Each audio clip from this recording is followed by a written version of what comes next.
Vernon Coleman, known to those of us that love you as Wu, like Wu-Tang, because of your love of the Wu-Tang Clan. What up, though? I'm going on Cavario. This is great. I'm excited. Welcome to Vlad TV, Mafia. What up, gang? What's going on? You can ask me anything. I talk to Meech, so I got a free reign to speak on anything you ask me. Oh, that's good. That's good. All right, so let's jump right into it because we got a lot to build about. You're 47. You were born in Birmingham, Alabama in 1976. Oh. You were raised in and around constant criminal activity. Yeah. But you were often discouraged by your gangster family members from getting involved with street life. Still, you spent all of your youth around these unlawful family influences, learning the rules and regulations as you grew. You started dabbling with selling cocaine at around 16 or so. Not long after that, you started coming to Atlanta when you were about 17 years old. Initially, you didn't come to sell drugs. You came to enjoy Atlanta's party scene. This was around 1993. A few years later, you were well known in the club circuit and making money moves on the street. It was around this time that you met Meech. Arguably, you are the most deeply embedded member of the mob. By the way, I read that movie script, and we're going to talk about that too a bit. But I'll tell you now, if it's made the way that it was written, it's going to be an all-time classic. But before we go there, let's go back a bit. Okay. What was it like for you growing up in the Pratt City area of Birmingham, Alabama in the 1980s? Well, you know what? I mean, like pretty much probably anywhere I would think the experience is the same. You know what I would do? Like sometimes we would go like to New York and we'd be in the Bronx, we'd be in the projects or whatever. And I would see people playing a little hoop game like and blocking the basketball, batting each other down wrestling. I was like, damn, they doing this because no, we ain't get this shit from them and they ain't get it from us, and they were doing the same thing we doing. So I think everybody kind of attracted to the same stuff, you know. So y'all were basically having the same type of activities that we were having back in the city back in those days. I think except we just want some money. You know, I think that's that's what I think. I don't know about nobody else, you know. I think that's the answer to everything, you know, it's some goddamn money. I went to New York, I live in New York, I need some money, Miami money, went to jail, need some money, came out of jail, need some goddamn money. When I die, I bet you I need some money, okay? I ain't been nowhere. I ain't needed some goddamn money. So that's just my focus. Oh, no, that's right. Yeah. So did you get along with the other kids well? Oh, yeah. Hell yeah. I'm a fucking leader, Cavario. You know all this goddamn stuff. You love me, Cavario. You know that, right? I do, Dick. Yeah, you know, I don't got charismatic, whatever you say that shit, you know. But that's me. I got the sauce, you know.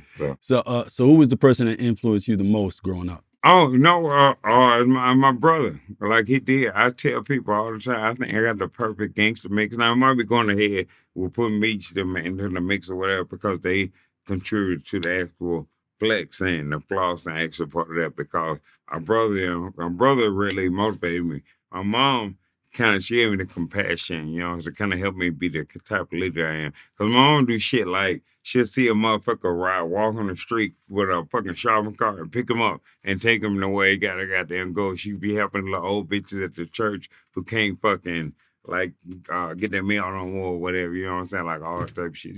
She in that church, though. She in the church like I'm in the street. You know, mom just goddamn, you know, she love the church and she tripping.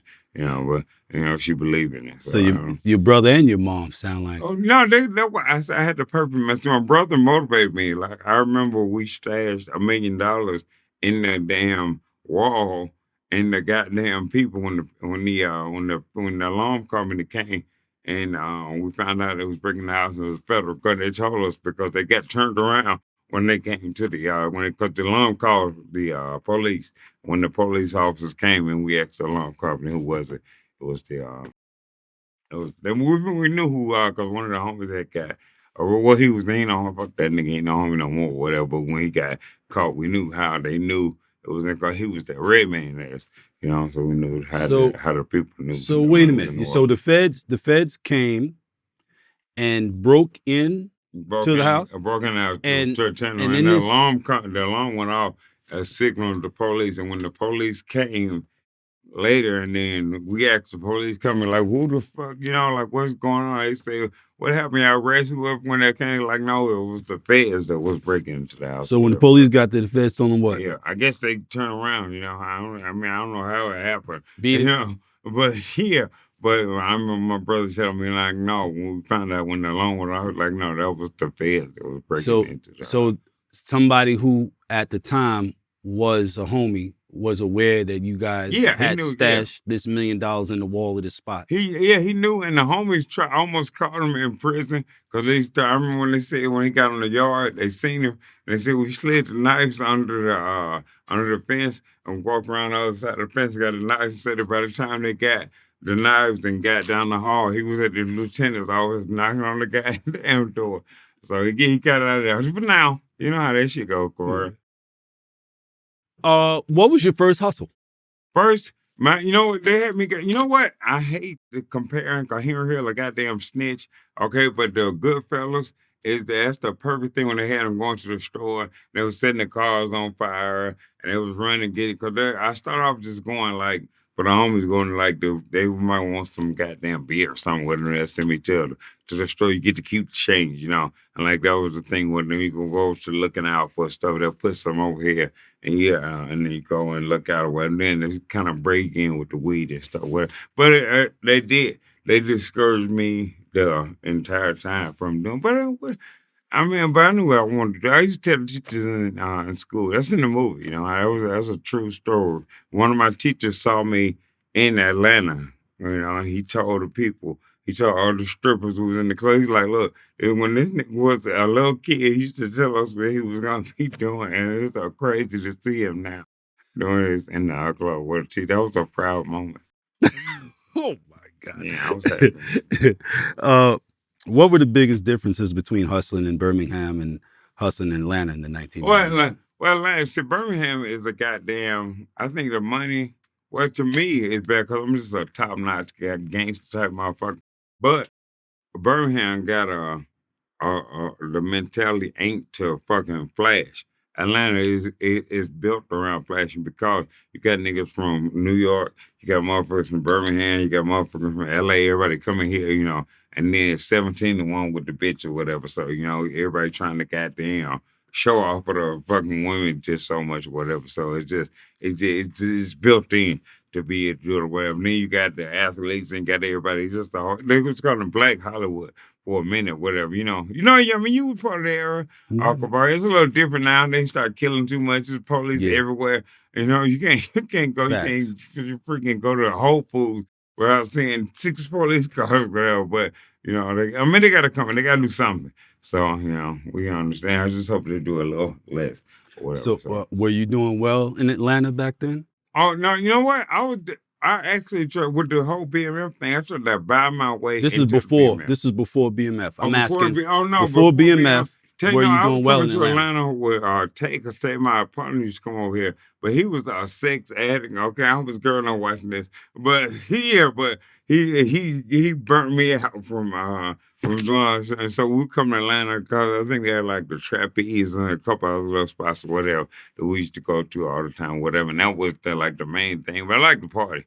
Like I'm just addicted to party. Everybody has at some point, and I complain or even comment. I won't say complain about my brain Meech at some point said, bro, you party a lot. So, now if Meech say you party a lot, you might have a problem. Yeah, he just needs some convincing, that's all. And like Bull said, hey, he just wants you to wait on her, and that's exactly what it was. He said, wait on me. Oh, he just didn't want to miss it. Yeah, that's all. Okay. He said you were going to burn out. That's what the conversation was. He's like, man, I want you to be tired. I'm going to be down in a minute. Just wait a minute. Like, bro, you know what kind of pills I got? I'm not some energy pills. I'll be energy pills? Energy pills, yeah, I'll be fine. So speaking of Meech, let's go back to that point, right? Great guy. So you told me initially that you were trying to recruit Meech to help you move the keys you were copping with your co-op. So how did that recruitment process look? Well, see the thing too, because I know we didn't really have any goddamn ties in the West Coast, whatever. And every time I see him, he was always with a crew with a bunch of Crips. He have I didn't know at the time, but it was Crips, but they weren't from the same game. I mean, same gang. It was different sets or Sets. whatever. Yeah, but I always would see them or whatever. So I knew they probably could give me some cheap work or whatever, and I would see them out all the time. You know, Atlanta, everybody in that same little goddamn group with the upper echelon dope boys, the athletes or whatever, that hang out all the time. Whatever, like Wheatley them was around to what's the Charles Woodson and all them, whatever. You know what I'm saying? The ones that it was play sports that were go out. One of the rappers and a couple like JD and all whatever. So it was a little group, and so we was the drug dealers in the group that was seeing each other all the time. And I bought a picture of Alexis. And that's what I think that's what got him, because he seen me flexing, and I was buying him champagne every week or whatever. I always get it when I come to a club and get the bottles, where I get in the bottles. And because I was recruiting him, and I cut into him, and he was like, "Oh, you got some more?" He's like, "You got some?" I like, no, I need some time, whatever. He's like, no. He said, "Yeah, that's why I was talking." I was like, "Oh, okay." We kind of bump heads on that way. And then when I seen him, I was like, "Okay, that was a dumb idea that Wu came up with, trying to. Okay, I'm trying to cut you in on 30 keys. You cut me in on 1,000. All right, my bad." And that was a little a mistake. You know what I'm saying? So Wu had one. the 30 keys that you were trying to cut him in on, that was the keys that you were copping with your co-op. Yeah. Explain that co-op, how that co-op worked. Okay, because no, we were in the car. It was my family. You know what I'm Right. saying? My bro, and see where it worked. They would bring, because that's usually what fit in the car. We used to have like little Subarus, and like it was like some little Hondas, like little shit like that, whatever. But it was 30. Every time we get like between probably 25 and 30, it wasn't ever more than 30. Right. Because Because that's all it could fit in the Yeah, and the way it would work, it was whoever had to play for it. So I'm trying to get him so I can get to play quick for the 30, because we might get to the 30 and I might sell 10 of them. But then I'll let them sell the rest of them. Like if somebody make the big play, we always did it where everybody got something. You know what I'm saying? If you sell, if it's 30 and you sell 15, then you ain't gonna sell no more. Even if you got to play for the 15 or whatever, you're gonna let everybody eat. So we always split it up or whatever. But Meech, I give him credit. He knew. You know what I'm saying? He knew. He's like, well, they come this week. They might not come this week when the holidays come to check up, because he had been dealing with the plugs or whatever. And so he was trying to create a system that eliminate all the problems that come from dealing with the plugs of different people, whatever. He did. I wish I would have caught on to a lot of stuff quicker and was able to do it. A lot of the things that he was telling me, I was only able to see after I would hear people outside of us, outside of our circle, comment on stuff. When I was like, you know what, bro? I said, damn, man. Like, let's just, as far as the flaws thing and how the boss is, we were looking out for the different people and that's whatever. And that was something that he was it was kind of got my attention at first when he was saying, he's like, oh, okay, like people don't come on the holidays, and he knew, because he had been dealing with them, whatever, you know what I'm saying, so he understood. But like I said, the system that we came with, because now we got our own transportation, and now we got 3 plugs. So when you're not working, you working, so we really got the plugs competing against each other, whatever. So what you're talking about right there, you're talking about once you got Got incorporated with him. Okay. Yeah, because we was So, we was prior to kinda that,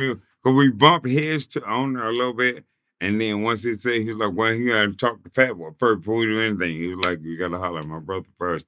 And hold then on, before we even go there, because Okay. there was some events that took place prior to that I think are Okay. they're interesting. Can you share that little story about how you dealt with the dude that was trying to cut in on connecting with Meech by slipping him 4 or 5 bricks for free?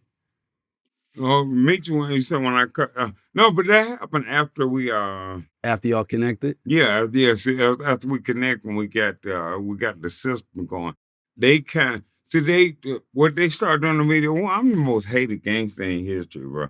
I don't know why they hate me so much. Probably the bitches, bro. I don't know what it is. Why these niggas just get so upset? Because I don't do nothing. Now, I can tell you point after point where where I done got stabbed in the back. Somebody went, like you said, when me and me set the system up, and they go, I tell these guys here go some other people. So if I get caught up and jammed or I go to jail or get killed or whatever, y'all can run them so you can keep the business going. They start shooting dope to the people.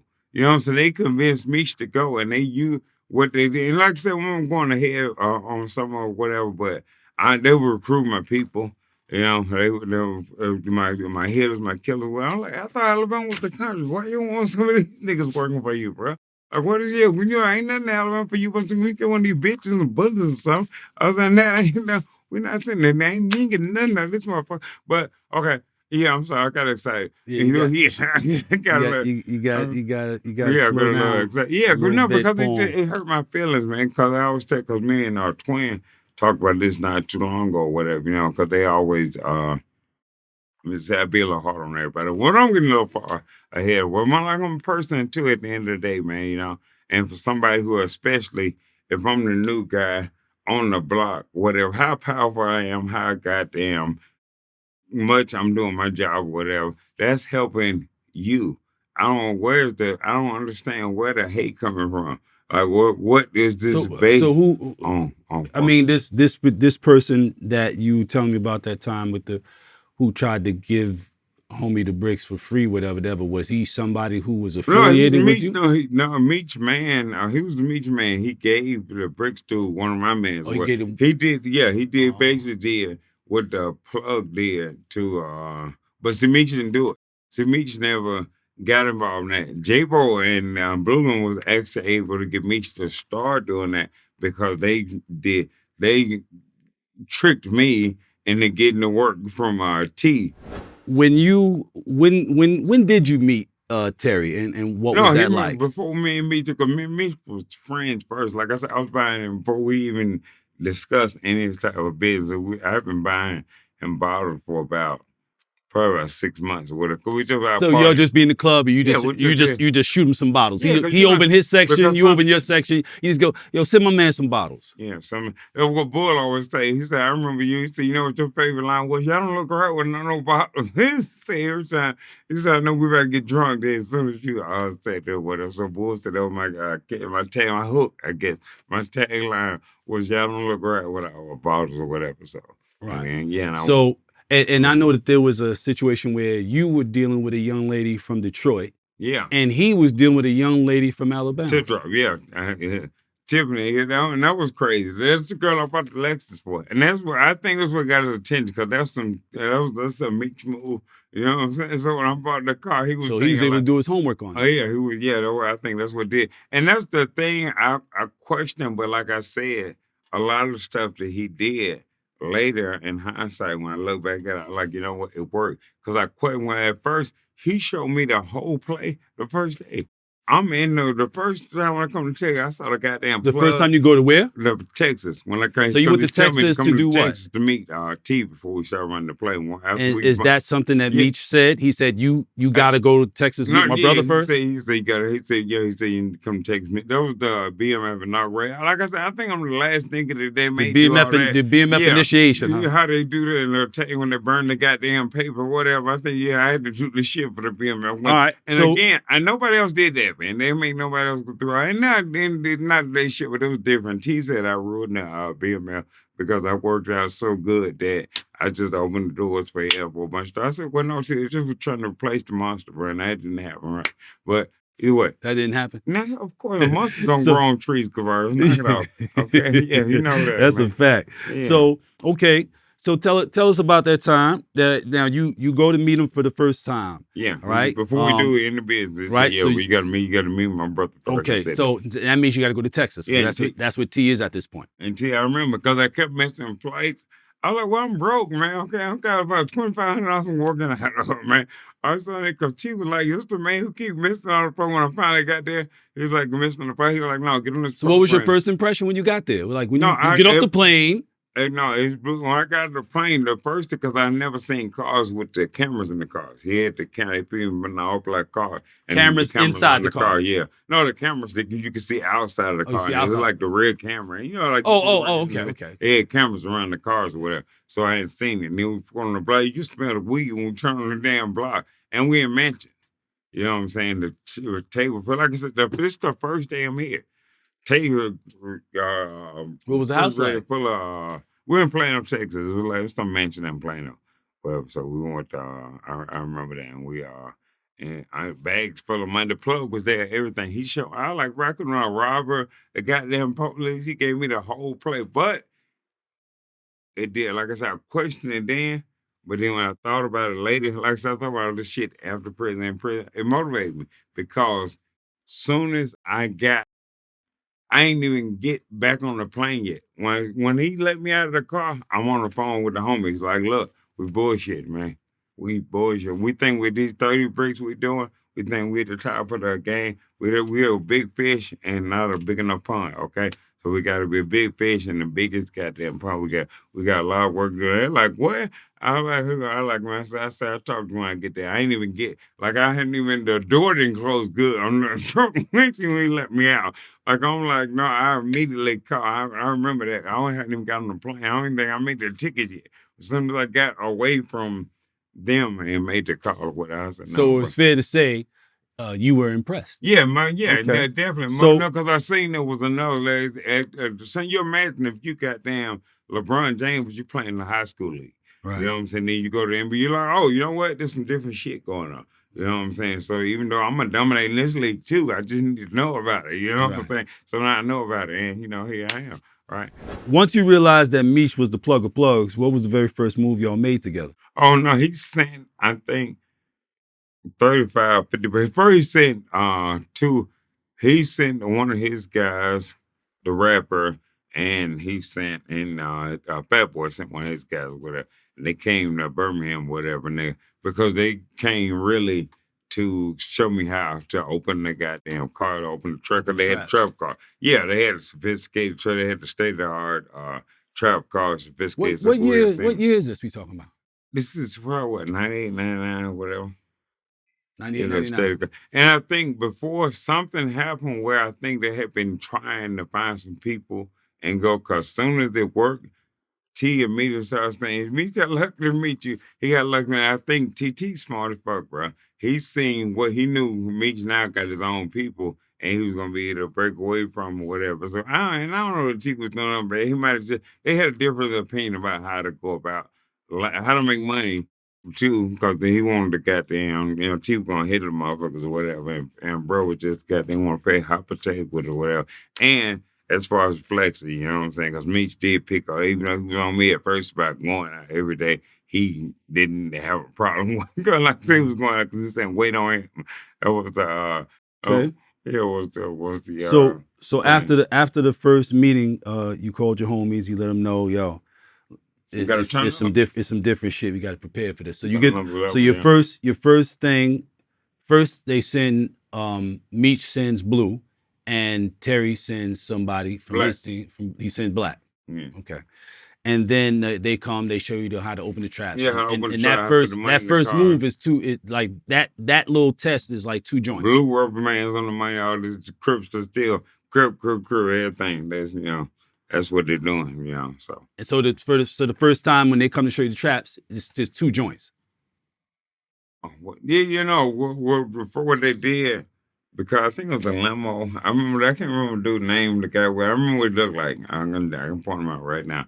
But yeah, they opened one side of it, and I did the one side, and I did the other. And I remember one of them on the phone with Meech, and Meech was like, "We finished with him?"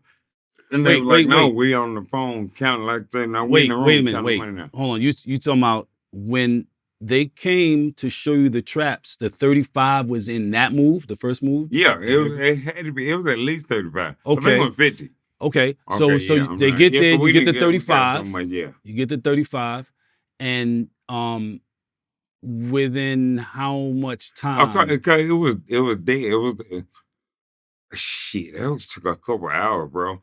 Because you had the bricks was going for 26. So it was kind of dry. That's what the market price. That's what the market price was. 26. He was giving me for 18, telling me to sell them for 18. But I'm like, nigga, I'm not doing that. They were telling you selling for what? 18.5? No, Meech wanted me to sell them for 18. I'm like, bro, I'm gonna sell them for 22. And even when I was selling them for, I still remember the day. It would take on me 3 goddamn times. Like, bro, stop fucking, because they like, what's wrong with them? Because they know I know the price.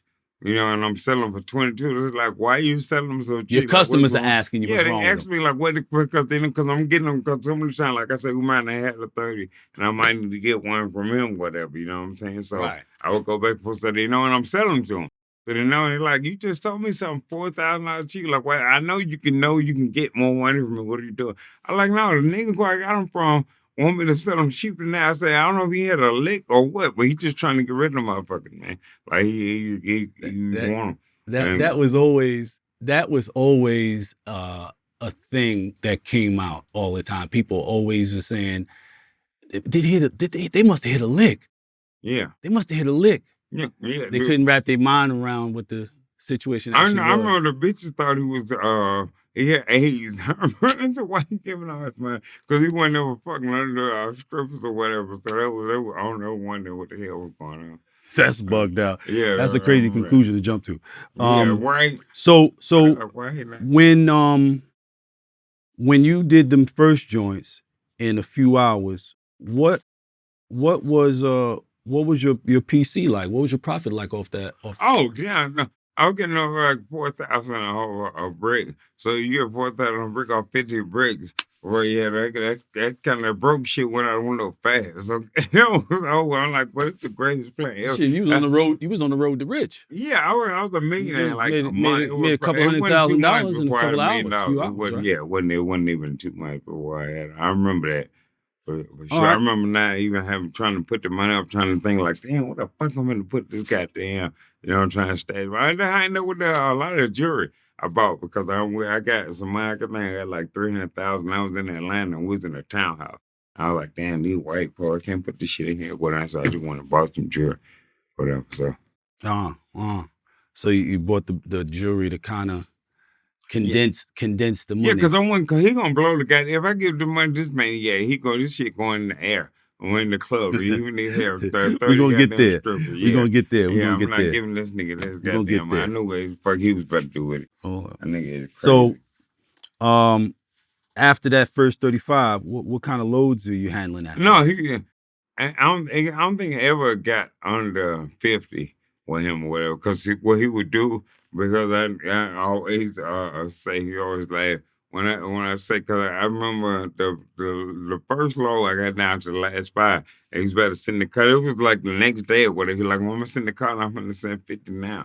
Or whatever. And then, like I said, I think they had been trying before and they hadn't been working or whatever. Cause I do kind of remember. Probably I was getting vague pieces of conversation and stuff.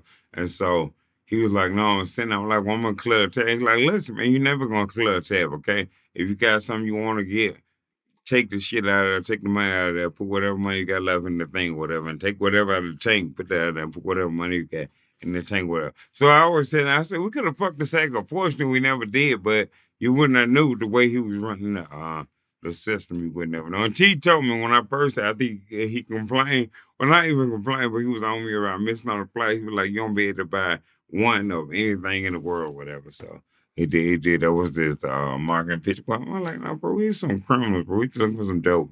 Are we ready? Don't trip, man. You know what I'm saying? I ain't got to be convinced. I just need to work. So. All right. So now you moving.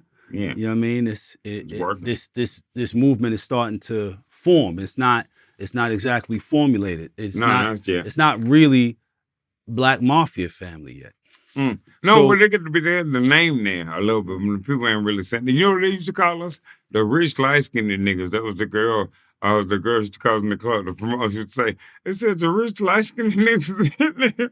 Said just to them girls when they were looking for y'all again or whatever it is. So yeah, there wasn't big. There were people that know what BMF. They was on me about my. I had the first BMF. So you were the first one to get the BMF tattoo. They tricked me. Yeah. I got finessed and took it because everybody else got theirs on the neck at the Benny Boom video shoot.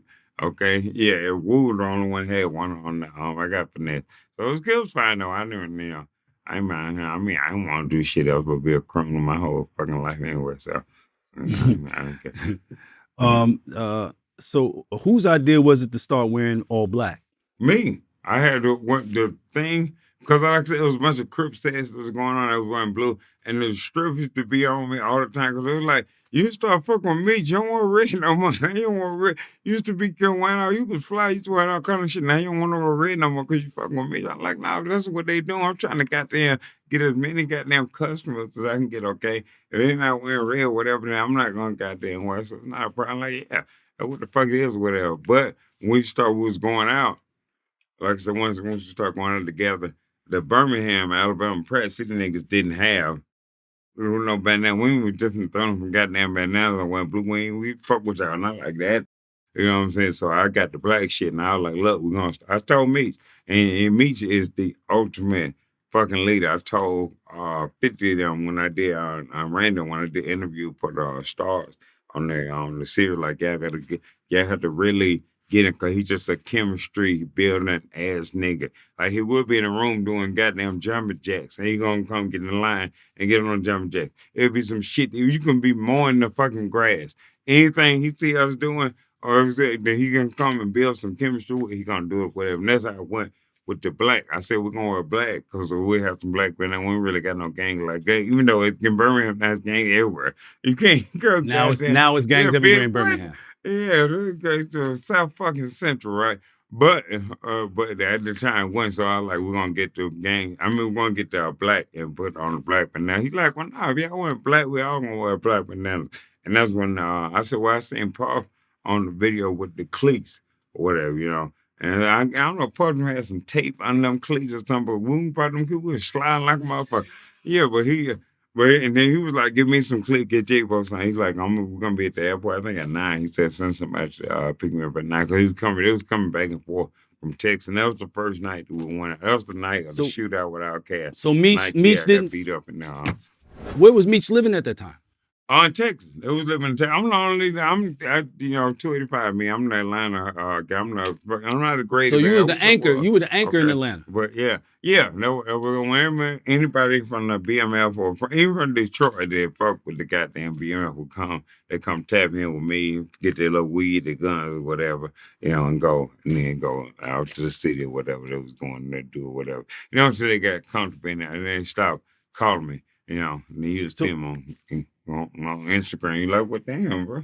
I know he was here. And So you told us about the cleats, Yeah. And all black everything. Tell us about the shopping spree, the all black everything shopping spree at Louis Vuitton. Yeah, no, because at some point, you just get money, just go buying shit. But I don't know what I would do. I would just go buy all the stuff I could use at Louis Vuitton. Meech is so goddamn crazy. He just go buy all the shit from the Louis Vuitton store. You go this time, you think these niggas hit a goddamn truck. You have a girl, you might come on over with your wife. Yeah, I'm like, she gonna say, you want a bag? You want a Louis Vuitton bag? It'll be the goddamn nigga kind of girl. Look, take a bag for your wife, whatever. Just pass down. But you come in the house, you gonna think they stole it. They have so many goddamn bags in the house, bro. I'm like, man, come on, man. He just buying shit. There's ladies say, your boyfriend in here? Cause they would call me Jason. Cause they had, when you start spending all that money, they want to see your ID and shit. But my fake ID had Jason on or whatever. So they used to call me. They call me Jason now. When I go, I guess not when they see this, right? What that bitch ain't really look at this shit. Either way, but either way, but they call me when I go to Gucci or to Louis Vuitton store. They'll call me Jason, because that was that was the ID that I had. So, when did the mob first start saying, "You violate, we demonstrate"? You know what? Meech is a quote machine. I told the stars people when they came and said he full of goddamn all day. I know them niggas in the feds is following this nigga around with a notepad, right? And trying to keep up with these goddamn quotes. So yeah, but it did in the process of going out because I guess people.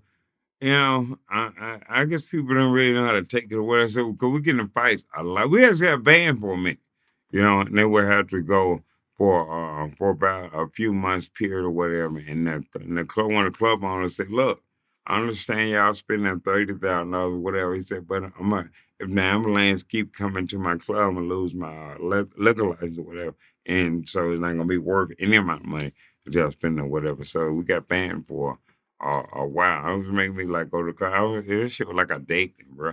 I used to have to go to the club like with security and a girl. When I implemented the security, cars. So I put a lot of stuff in there. I remember the bands. I remember we went to Yeah, we went to 112. This was Yeah. in '03, late '03. We went to 112, and homeboy used to be out front all the time. I can't remember his name. They had Lundy, had Yeah, Craig. yeah. He was like, was doing I don't stuff. care how much money you're spending. You ain't coming in here tonight. You damn near killed that boy the other night at 112. This when 112 was on Cheshire. Man, we got a band that was very far to stay for me. That went on for a while. I'm telling you, I remember. I remember the first time when it started breaking, the girl was finna go back to Texas. I had a little woman. Let me say that word because you keep crying every time I say bitch. Either way, well, I said woman. Okay, we was going from Texas, and she was about to go back home. Well, I think she was trying in school or something. I'm telling you know how this shit be. Well, I don't know. You know, either way, but I remember going and when I was like, look, well, it's just me and her brand security. We can't do it. They're like, all right, well, then that's when they start doing it. They slowly started letting us come in because I'm here. See, they're not here. Right. They going here and we getting banned. And they're not even me. A lot of times I be breaking up the fight. I remember 2 times at least I done went to the dude who I seen about to get his ass whooped and be like, hey, look. Hey, come on, man. What you want to drink? Come on, I'm around and walking into the bar, like, get him something to drink. When you start to cry, he might come outside and hit a car or something. Well, I think we were strokers one time. And they were like, man, fuck this car. Well, I'm like, look, you see how these guys, bro, all of us together, man, okay? Come inside and get you something to drink, man. Don't do it. Come on, bro. Come on, man. Help me out, bro. Yes, facts. Been there, done that. Yeah, I did. So when were the security guards and the bodyguards brought into the mix? Oh, well, see, I came, like I said, I keep telling people I had the best mix a gangster could have between my mom, compassion, my brother's role model, my original mentor teach me how to make silencers, elude the police, keep a dog goddamn quiet the ball when you're trying to sneak over a nigga fence. Me show me how to flex. T show me different tactics to make money. Where I put my goddamn gangster fucking mentors against anybody. I don't think nobody. I ain't even fucking close. The people like I got the best people that are doing, and they feel they taught me how to get it and just made a brand. I couldn't beat them up with wood. It turned out felt like it was pretty shit hat. Yeah. So you were the one that implemented the security guards and the bodyguards and all that stuff. Yeah, well, the like I said, because I came out of a system of kidnappers and jewelry store robbers and right. 'Cause I remember being little and going and playing hide and go seek in the closet, and I would go in the closet and I would try to move one of the shirts back, and there'll be a million chains and rings in there on the clothes hanger on the inside the shirts, whatever, where they hit a jewelry store or something, whatever. So seeing that, and so they just was they couldn't wrap their mind around us going out and just flexing the club, whatever. So they're like, yeah, every night. And so it made sense to get for me to put a security because I ain't just get a bodyguard. And look, and the security, all those guys in hip hop working now. Okay, Future Security, 50 Cent, T.I., Jeezy, all their security started out with Wu. Guaca, with Jock, everybody.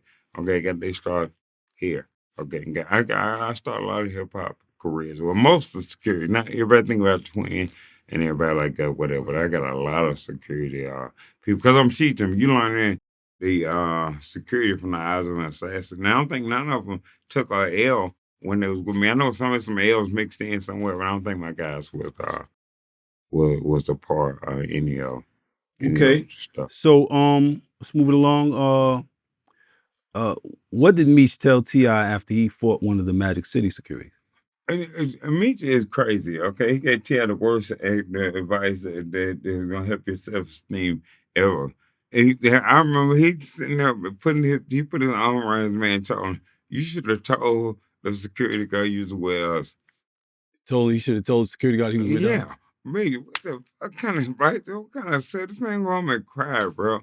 What the fuck? Me is terrible. He just hiding wolves some of the time with some of this goddamn advice, bro. Like told him, man, you should tell him. He was fine, but you know what? I give him credit, okay? Because some of the guys I got a problem with for not scratching. We know from being in prison, being like you get a lot more credit for fighting and getting your ass whooped than for not goddamn scratching. So yeah, you get your so he did. I had to give him T.I. that. stood up and fought the security guard. Somebody it didn't work out for him, but he did fight. And I remember that. You know. So that same night, did something happen between BMF and Outkast in the Magic City parking Yeah, lot? and the thing, one of the guys that was with the band, I guess he maybe one of the guys was man. I guess he had too much to drink.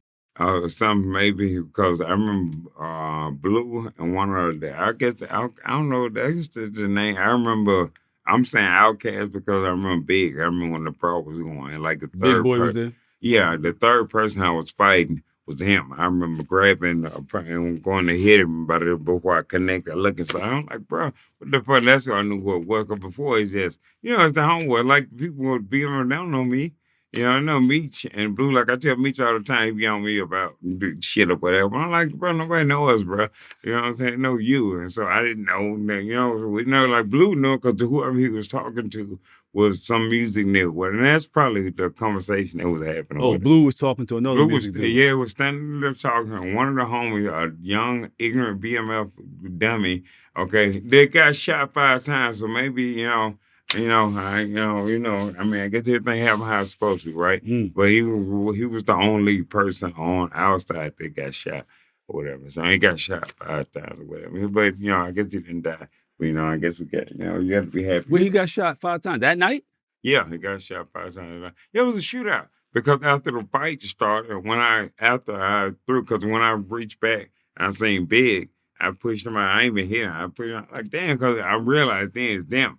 And then so I'm got to fight because we just brought in the match to the parking lot. It's like probably 10 of them and like 10. It's just we did this shit like some wrestling shit. It was stupid, But now I heard the gun, like, oh, these motherfuckers shooting. So Shamish did in the car to hold him in the Greg, old man Greg. They sitting in the car. I said, "Who you wild as hell?" I said, the fuck? Yeah, we were goddamn, yeah, where it was going on in the next star shit. I remember that. And that's when the shootout started. That's when we saw the Atlanta police. That was amazing. That was the greatest police work I ever saw. Okay, because we sitting there, we having a shootout. Baby Blue tell me, he like, cuz the police across the street. He said the police across. One time, that was like, LA niggas. And he was like, I'm like, what? He like, I looked over there. Them niggas looked at each other, got in the car, and pulled off, bro. I said, fuck God. The police didn't say shit. They got in it. They watched y'all They shoot, didn't say nothing watched to y'all each fight, other, bro. and They jumped were, in I the. got a gun in my hand. Look, because he telling me, like, cuz the police are across the street where they watching the whole thing. Meech in the car, and they come Meech park. You out Magic City, you know where the steps at. He meets in the car right there. And they in the blue beans, the 600 used to let me keep whatever.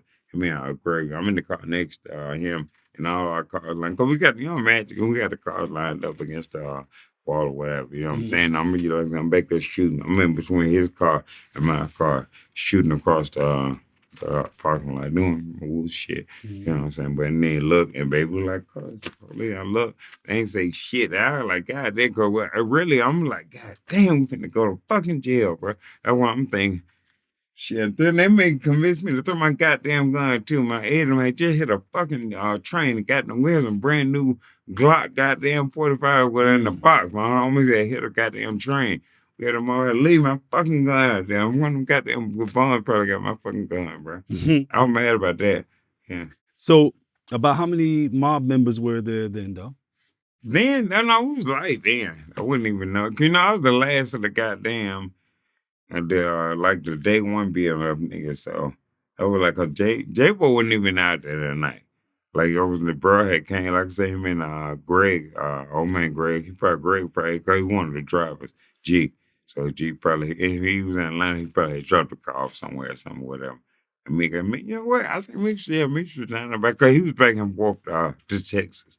Cause he still in Fat Boy. Everybody was together then. And when you say Fat Boy, you talking about Terry. T. But yeah, we call that way everybody call. Nobody gonna know if I say the Southwest T shit or some TV, some made it. I remember he complained about that. Yeah. I remember like, what the fuck? They just gave me a goddamn name. So he never called himself Southwest. No, he come. I remember the media made that up. specifically him saying, "Man, I guess maybe the police came up with this shit." Because he said, this thing is on top of everything. She has goddamn Swiss bank account over here. Goddamn, some information over here. That's why when Meech was telling me to goddamn stop partying so much, I'm thinking they got some fucking DA because before they had told me because DA had set up in like a condo across from where we was downtown, Hmm. and was taking pictures with, and we catch them sometime, like doing surveillance and shit or whatever. So, you know. Um, so you and Meech were already rocking by the time Jaybo came on? Yeah, no, Jaybo was there the whole time.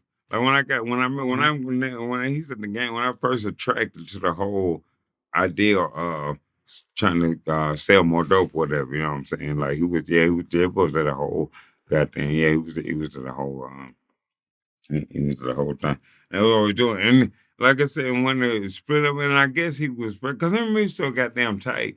I guess that was because he never. But like I said, the final split was because of him. But the initial split when everybody went with T when he took the when White the plug nose for the 2 million or whatever, yeah.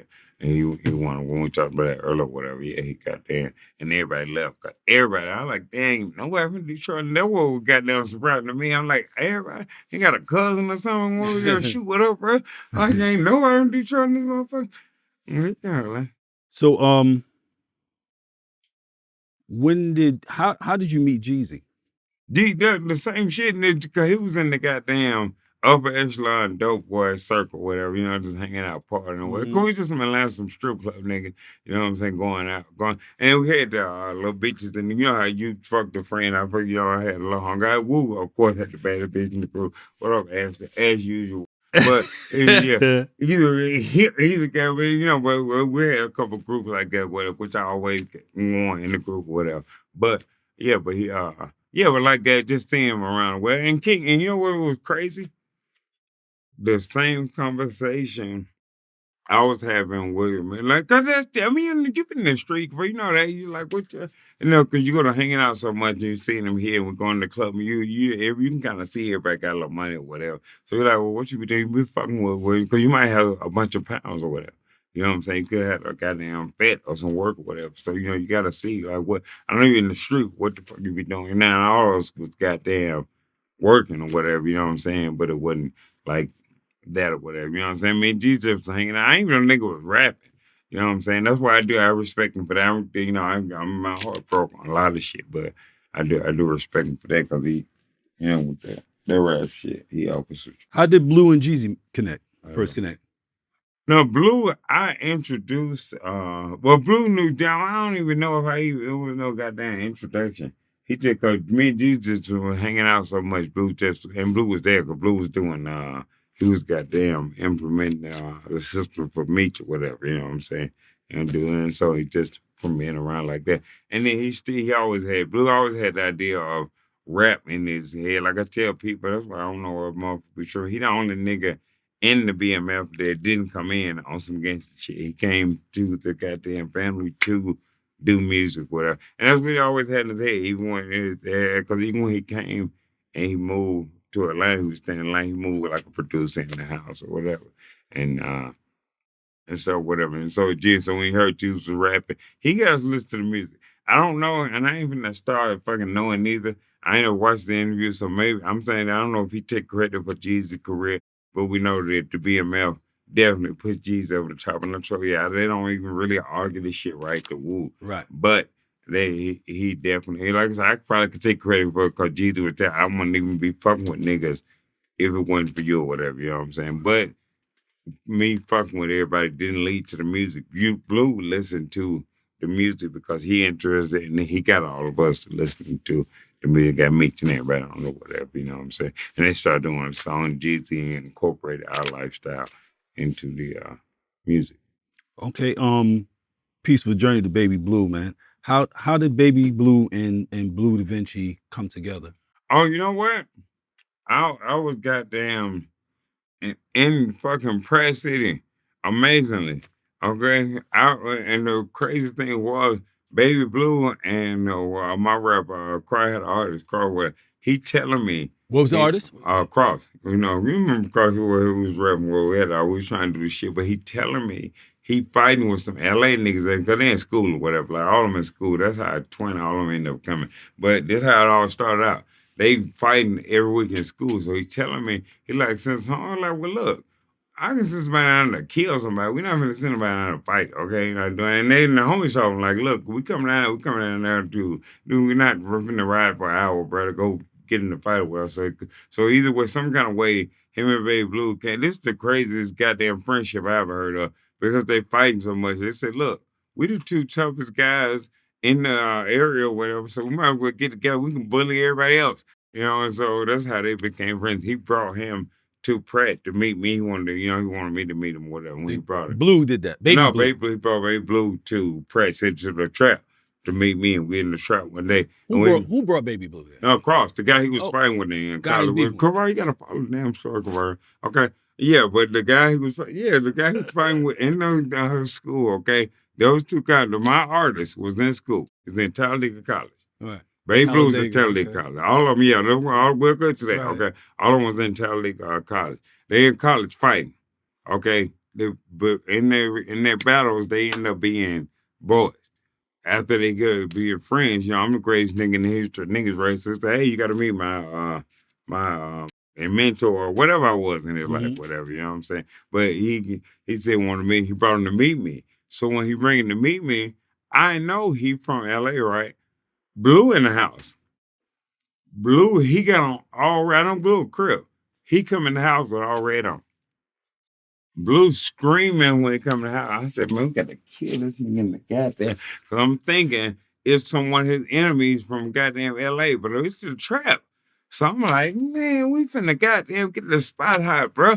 Like, I'm trick or blue, like, oh, hell no, cuz. Like I told him, but they know each other, you know what I'm saying? He just like on some, like, if I seen you and I hadn't seen you in a year or some shit, and I bump into you at Linux or some shit away, you know what I'm saying? How excited I would be like that. You know, it was some shit like that, but I'm reading it the wrong way, thinking it's smoke because I see bro in all red, and I know Blue or Crip, whatever, you know what I'm saying? So, no, but they're like, no, then after that, baby, in fact, the clique night with all black is the night Baby Blue, because we got out, because I remember I was following Meech, like I was probably next to Meech, I'm following his car, and the guy, was passing a flyer. I see him coming across the car, and I put my car in park, run to the car, put the gun, and felt like, hey, bro, I goddamn boss, let me run up on the goddamn car, and Baby Blue said, I'm sold. And he said, bro, he said, I love this shit. I don't know what the fuck going on. He said, but I like the cross. I don't think Cross is the cross guard tonight. I'm thinking he didn't sit this man out with us.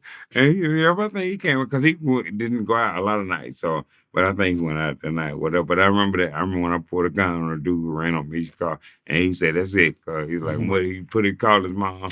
She knew we talked, and you put her on the phone. We just, we did it, say ready to go. I found my tribe. And he knew Blue, and that was crazy because everybody called him Baby Blue, but he actually was older than Blue and higher than Blue in that LA fucking gang, whatever. You know what I'm saying? In the gang world or whatever. You know what I'm saying? But in the BMF world, Blue was the guy that was higher than him with you, That's funny.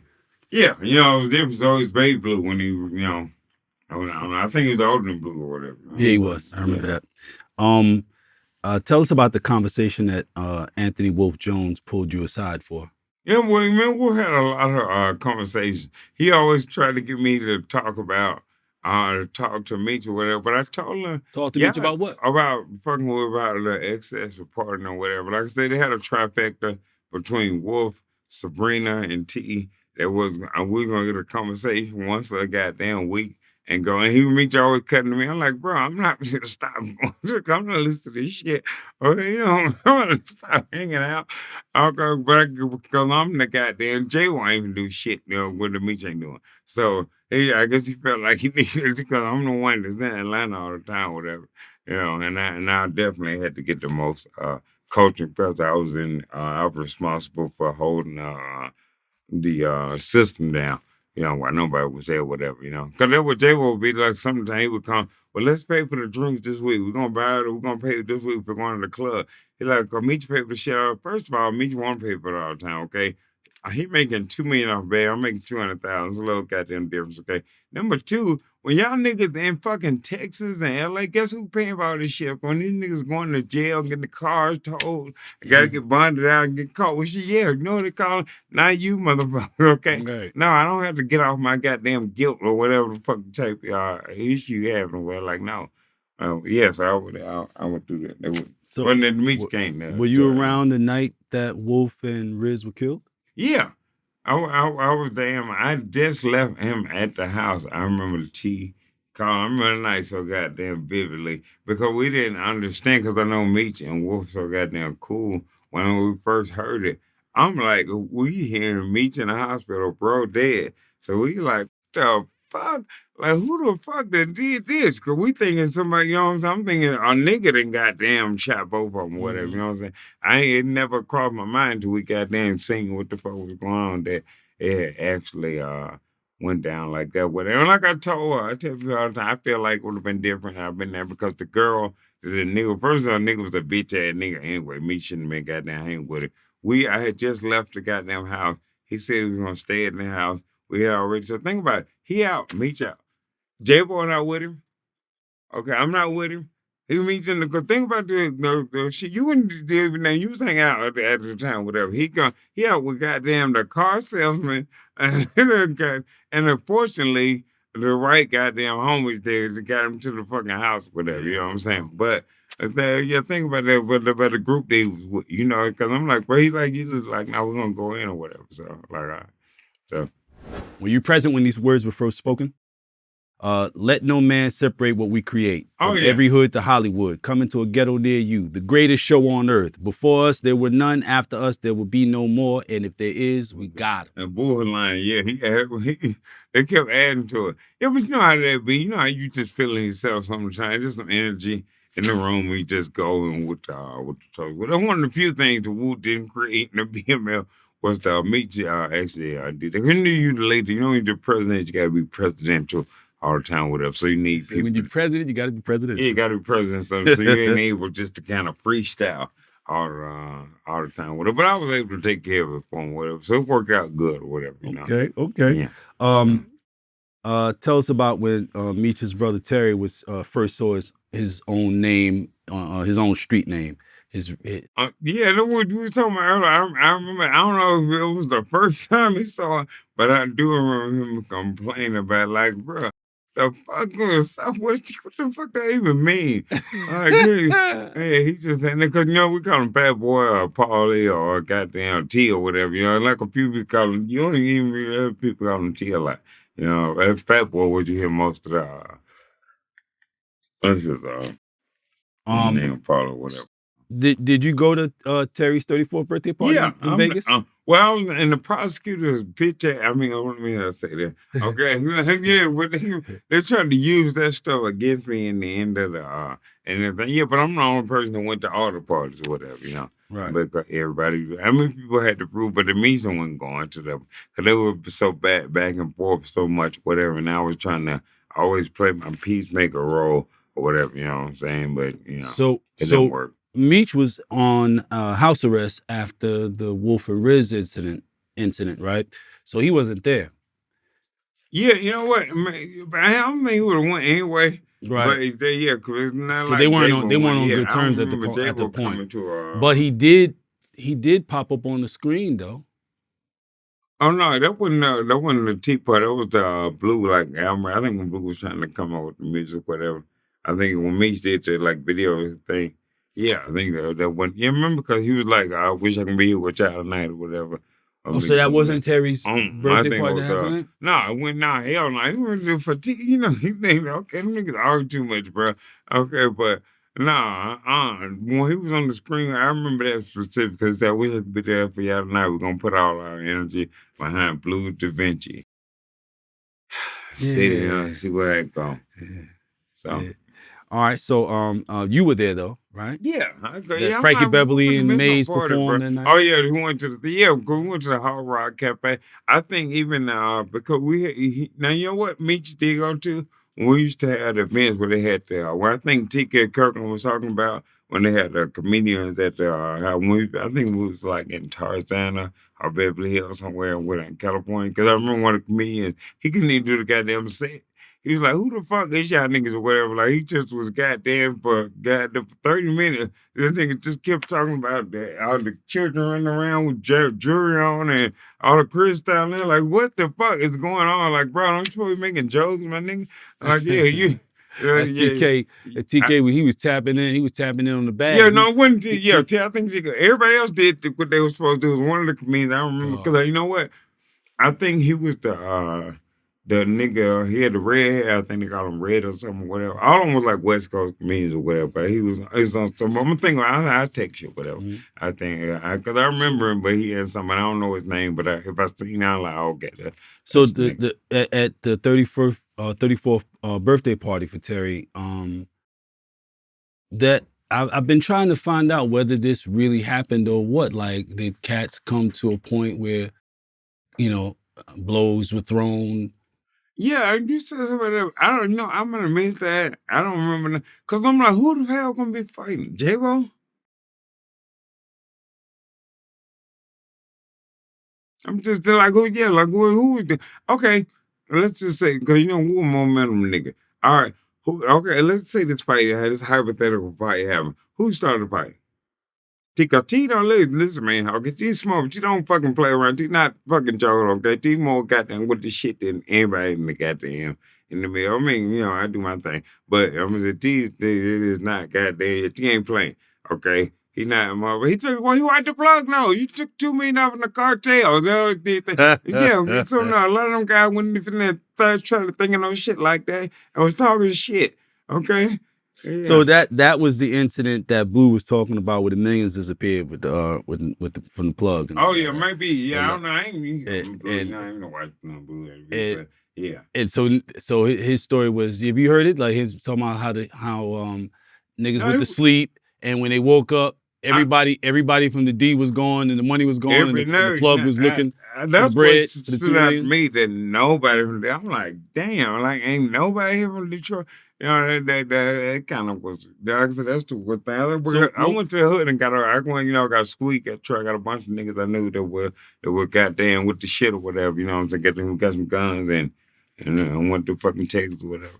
So the plug's energy was like what? Were they understanding of the missing $2 million? I think it took them about 4 days to fucking go. Cause I remember we was doing the cooking. We went to the store, got the chicken, got a bunch of goddamn vegetables. We cooking stuff. And that's one of the fun. We had no money. We was not partying. We was goddamn. That was one of the best BMF times we had. I remember that. And then because I was telling somebody before, I don't know if Jaybo. I think Meech was going because he was going negotiating with the people. Mm-hmm. And I said, I know I wasn't going. And I don't know if Jaybo was going, but I was remembering when we had a meeting about what was going to happen. Me, him, and Jaybo was in the room. And now that I think about it, the information was new to Jaybo too. Well, so I don't think maybe he wasn't going to it or whatever. But I remember it wasn't a whole week.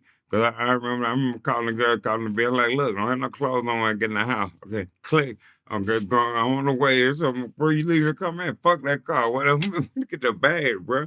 You just came here and see this bag on the way. I'm fine. Okay, y'all don't need nothing. Say somebody take me to the airport. Yeah, I remember that. It was, like I said, it wasn't a week. I mean, it took them Meech going back. I remember, yeah. I remember we got down to $5,000. And this nigga tell like, this one bought some goddamn weed. I said, bro. Wait, got down to $5,000 left on the $2 million debt? No, on the debt. I'm saying the $5,000 of the money we had, because we were giving the people all the money or whatever. I think we had like 5 fans. We got. How long did it take to put the $2 million together? All right, man, Meech make $2 million in a fucking 2 days, bro. Okay, Meech, think about it. Okay, I don't never know when they pay more than $14,000 for it, bro. Okay.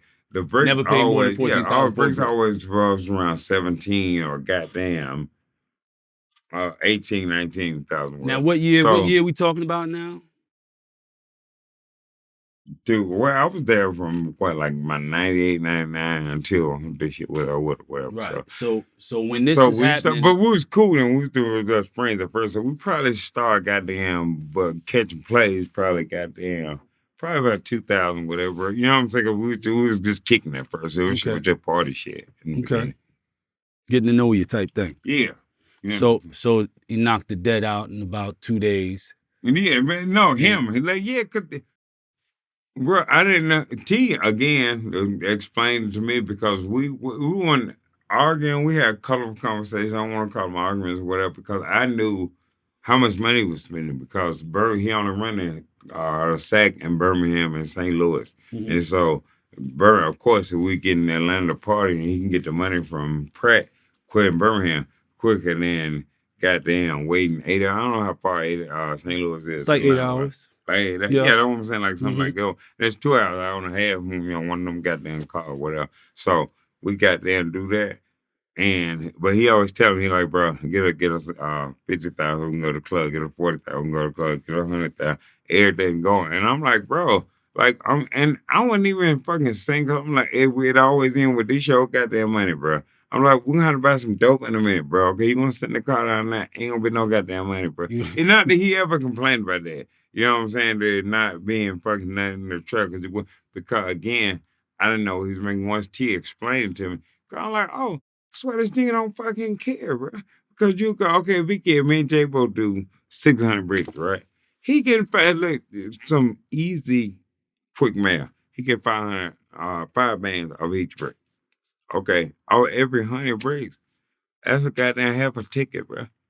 So if it's 600 bricks, and I don't remember, I was never getting less than 300 motherfuckers. So that's 1.5 each time. Like, this why this nigga don't fucking care. When I see I'm like, bro, I'm gonna stop fucking bothering you about this guy spending the goddamn So money, every bro. time he would call and say, "Yo, send me 40," then it was because I mean I remember. I mean, it's like one night it was 40, the next night was No, it got 50, it went up the next night it was the goat when it goes to 70. 40,000, 100,000, it kept going up. That way it went up to 200,000. Once it got to 200, it started making 200 every time, and then he started just saying whatever it is. Bring it up until that's when when I got mad at him that time, whatever. When he put the yeah, it was the 415 or 420 on the road. When I was like, bro, 400, 415, with no $420,000. goddamn It was spot, 4 o'clock in the morning. no, with no fucking spot, cause he like, what's down there? Cause it went from saying get 200 boys. But I'm like, bro, he need 200. Even with that, because I gave him 200 one night at like when the club closed, the money that got there late, the club closed. It's 8 o'clock in the morning. What they got? Nigga, I just gave you fucking, what the fuck you eat the goddamn money, bro? I just gave you 200 bands and fucking 2 o'clock in the morning, bro. Where the fuck is that money? You with this bitch? I know you get this bitch no goddamn money, bro. What the fuck you doing with the goddamn money, bro? I know it's your money, bro. What the? I know ain't nobody sold no fucking bricks at 3 o'clock in the goddamn. I'm sure ain't nothing down there, bro. If you the boss, if you want me to fucking call and play with you and play with them, I will call and fucking ask them what's that. I'm sure it ain't nothing, bro. Ain't nobody bought no goddamn dope at 3 o'clock in the morning. 3 o'clock in the morning, bro. So you were trying to tell him that I sent you the bread that was I there. just gave you at 2 o'clock in the morning. And that was at 2 in the morning. What Ain't no are you plays doing been with made this money? between then and now it's 8 o'clock in the morning. Yeah, bro. I'm like, bro, you tripping, my nigga. Okay. What you want me to send you more money? Well, yeah, bro. 8 in the morning, because we don't sleep for real. You know what I'm saying? So yeah, I know he fucking goddamn goddamn leaving the goddamn place. Like, bro, I'm like, bro, I'm sure it's not no. Where the fuck is the money gonna come from, man? It's a waste of goddamn time, bro. Look, if you want me to call, cause like at the end of all our arguments in the fucking same with that, where it's your goddamn money. So you want to do it, but once T explained to me how he's man, I'm like, oh, that's why he don't care. He getting the guy. I'm looking at my little money. You know, he was the one making way more than that way. You know, I think if he only got 100 bricks, he can, and I'm saying 5 to make it easy for us to digest or whatever. Right. Yeah, they ain't went out. Sometimes you get 6 or 7 of the motherfuckers of each one, you know, of each one of the motherfuckers or whatever. So at some point, did you begin to see the partying, drinking, smoking, pill popping, and 3 hours of sleep a day having an impact on the operation? Hell no. No, I said, no. Well, that's what I was doing it for. I don't know about nobody else, you know what I'm saying? Yeah, so I can't speak for you. I can't speak for somebody. Yeah, I'm a guy. I'm in the street to party. Okay, I don't want goddamn. I want to live. My mom. I want to do that shit. Okay, so I don't, motherfucker. I'm gonna get no damn job, and I'm not a 9 to 5 nigga. I'm one of the fuck jail, fuck hell type niggas. Where we gonna goddamn run it up, see what the hell goddamn happen. Try to motherfucker. Like I told you, The good thing, because Wes, my manager, them and the people that help me and that's gonna make Wu a lot of money. Well, hopefully I make them a lot of money. When they tell me about the social media stuff, one of the lessons I'm learning from social media is 9 to 5 niggas do not understand niggas in the fucking street. It just don't give academics the goddamn the leader behind. We don't have a problem. I love academics. I watch academics, but he always say, "Oh, you gonna go to jail? You gonna end up there? You gonna go?" You're like, bro. Bun said it first. Booster said it best. Bun said, "Hey, my nigga, this is how it goes. Some of the time, Booster said some of us gonna make it, and some others ain't. Man, it's that goddamn simple. Right. You know what I'm Yeah. saying? Yeah, Yeah, like it's not. that's really a square. But they be bugging like, "Oh, you gonna go to jail? You That's a square peg going into a round hole. That They that don't. mindset, They and it's not. I'm not saying there's get it, anything wrong bro. with the They mindset, don't but get it's it, a man. different mindset. It's a square mindset. Look, You know what I mean? whenever Boostman, because he got the one now where he on the Breakfast Club, where he's saying about but the nigga rat or let the police catch me, they ain't on you to do or whatever, Right. whatever. Yeah. No, Yeah. like on that, and they just don't read them, man. The niggas that fucking go to work at that, they don't get it, man. They just don't understand. I be in there, I It sit ain't up trying to phone. explain to them. Yeah, and BMF like the KKK, y'all killing the black community. Really? By open a choice? That's what we got here, because I'm pretty I guess sure they never heard of the Sackler family and OxyContin. Because they you really know was what? killing I'm mother. glad They you really said that. killed I millions of need motherfuckers you on to help. purpose. I'm gonna talk to you in the end. I need to help with Charlamagne because Charlamagne said something crazy. I know you got a lot of people you can put that together. So was Terry's motion more widespread than Meech's? Because when we talked before, you said I was like I asked you, did you realize that at the time that you got involved, that there was factions in different cities across the country, and Yeah. you said, and you said that Terry said to you that Meech was fortunate to come upon you and Jaybo, You say right? that all the time. Yeah, I That didn't get it. I y'all got were it later. Yeah, I understood. his At first, main I understood. customers, Yeah. right? Well, it's the So only his soul customers. his whatever. soul customers. Yeah, and the So Jaybo just didn't want that to be. So would you say that Terry's motion was more widespread than Meech's? Yeah, that's clear. It wasn't even. That's not even a. I mean, that's probably something that he'll agree to. Like I ain't even got that because it was just He being Meech. Meech. Yeah, me and Jaybo was the only, at least for about 4 goddamn years. We was the only two who run the sack. Well, once when the first split took when bro wiped, on the 2 million or whatever. So when that took place, that's when you were able to see it. Because before everybody was kind of moving together a little bit or whatever. But even before that, when he called me, when they set me up, the trick when Jay when them first to start, they got 11 Let's Destroy Wu campaign. Or whatever, when they go Let's destroy Wu. Yeah, they had niggas against Wu. They had a goddamn I can't remember. They had some shit going. So they was saying, because a fat boy called me. He called me with some words. He like, look, I got some goddamn bricks. Woo gave me my shit this. But I'm like, well, Meech normally here. I used to talk to Meech when they won't really be talking on the phone about this shit or whatever. He like, no, this ain't got nothing to do with me. Something like, huh? I'm like, no, and he telling me like he got to pay. Well, my shit is this my price. I'm like, well, no, bro, look, we're gonna keep it how it's going. But me and Jaybo don't playing the game, so they don't know. If I knew, like I told brother, if I knew that the dynamic, there's a lot of dynamics in the BMI. I told the stars people that whatever.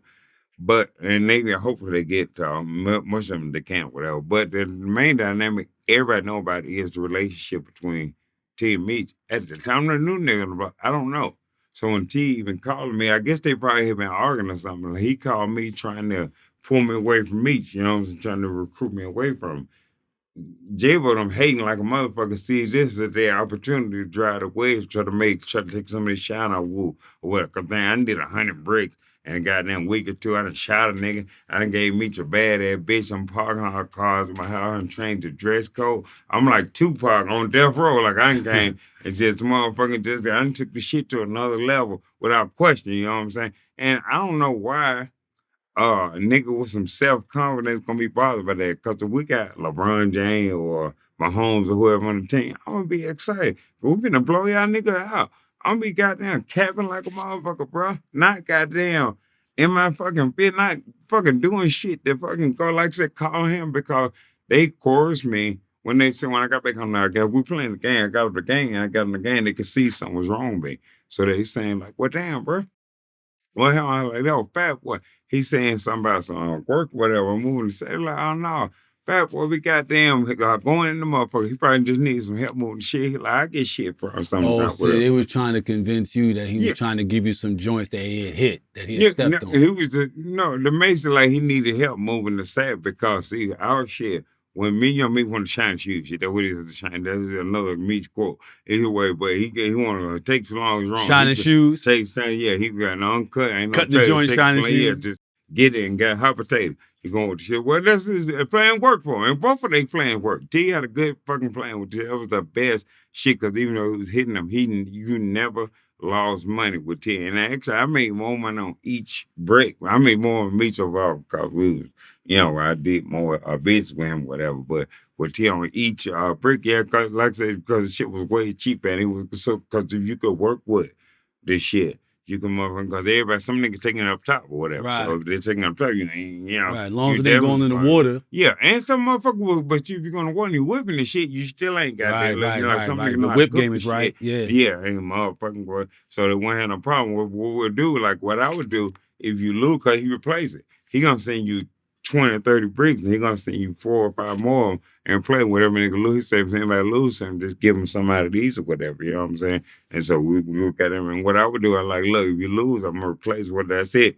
You just wait till you get us some other one get here, and you got them where you'll fuck with that, whatever. But then a lot of people lose him, and he was got there. He had a good system, like he was doing, and certain people was better than other people at doing. Because one guy was real good at doing it. I think Bringing it back.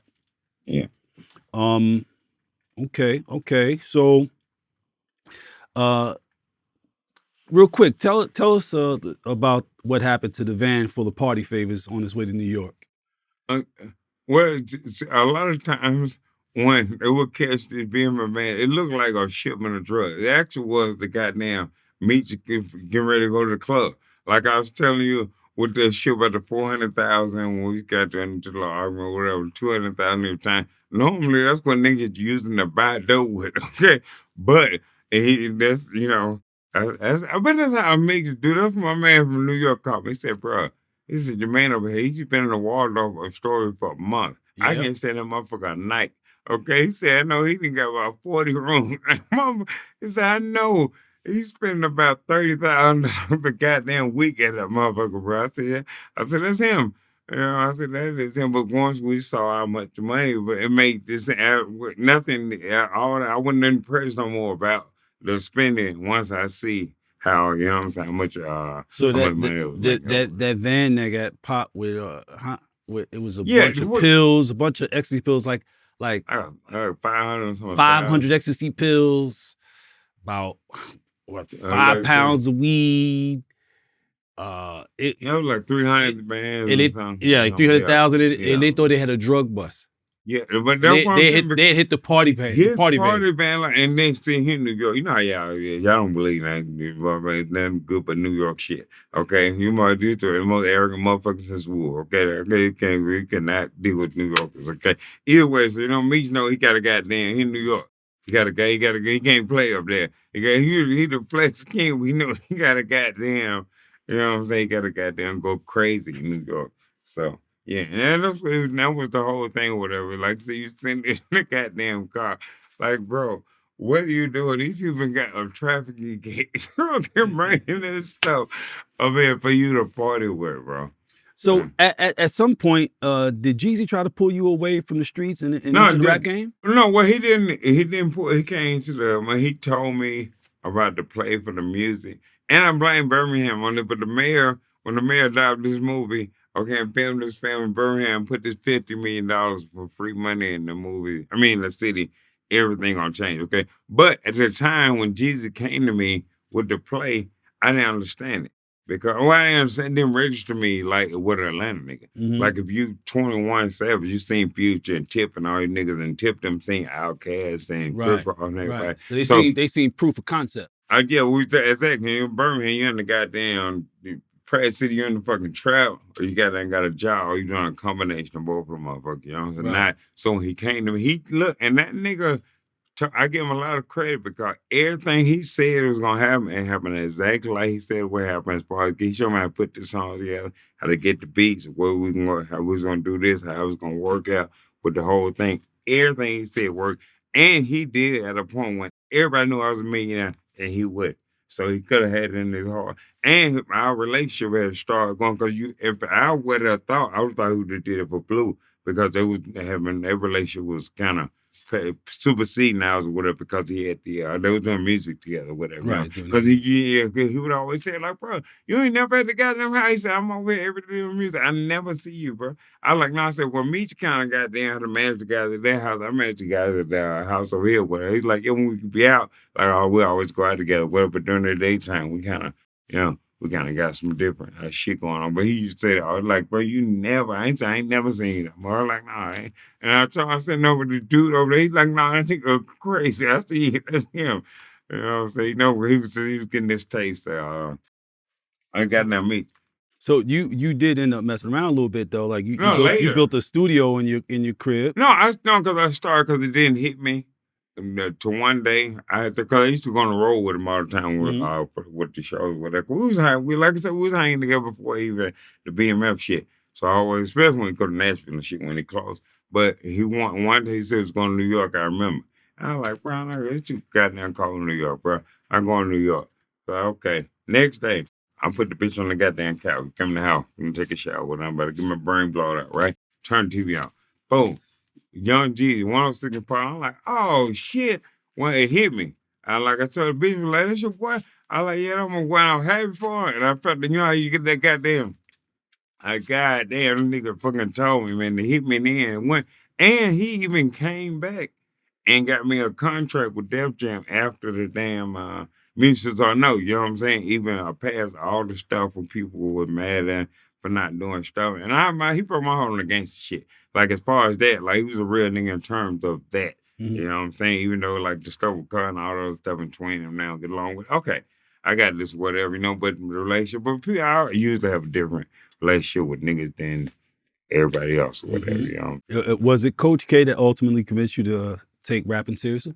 No, well, Coach K was, I thought he was part of the Jeezy because, you know, we had a trifecta for the y'all niggas need to start going to the club. It was also a trifecta of who you need to start rapping with Coach K, Jazzy Faye, and Jeezy, whatever was goddamn pushing the and you know what? If we would have changed some shit, because you know I'm a goddamn leading. I'm always thinking I know everything and second guess myself. So that's probably something I would did. If it was now, because everybody look like, I know academics saying I got no money, okay? But the niggas look like I got some money now, okay? If it was now, I would. But you know, in the end, I'm about puffing straight jigging the niggas that we knew.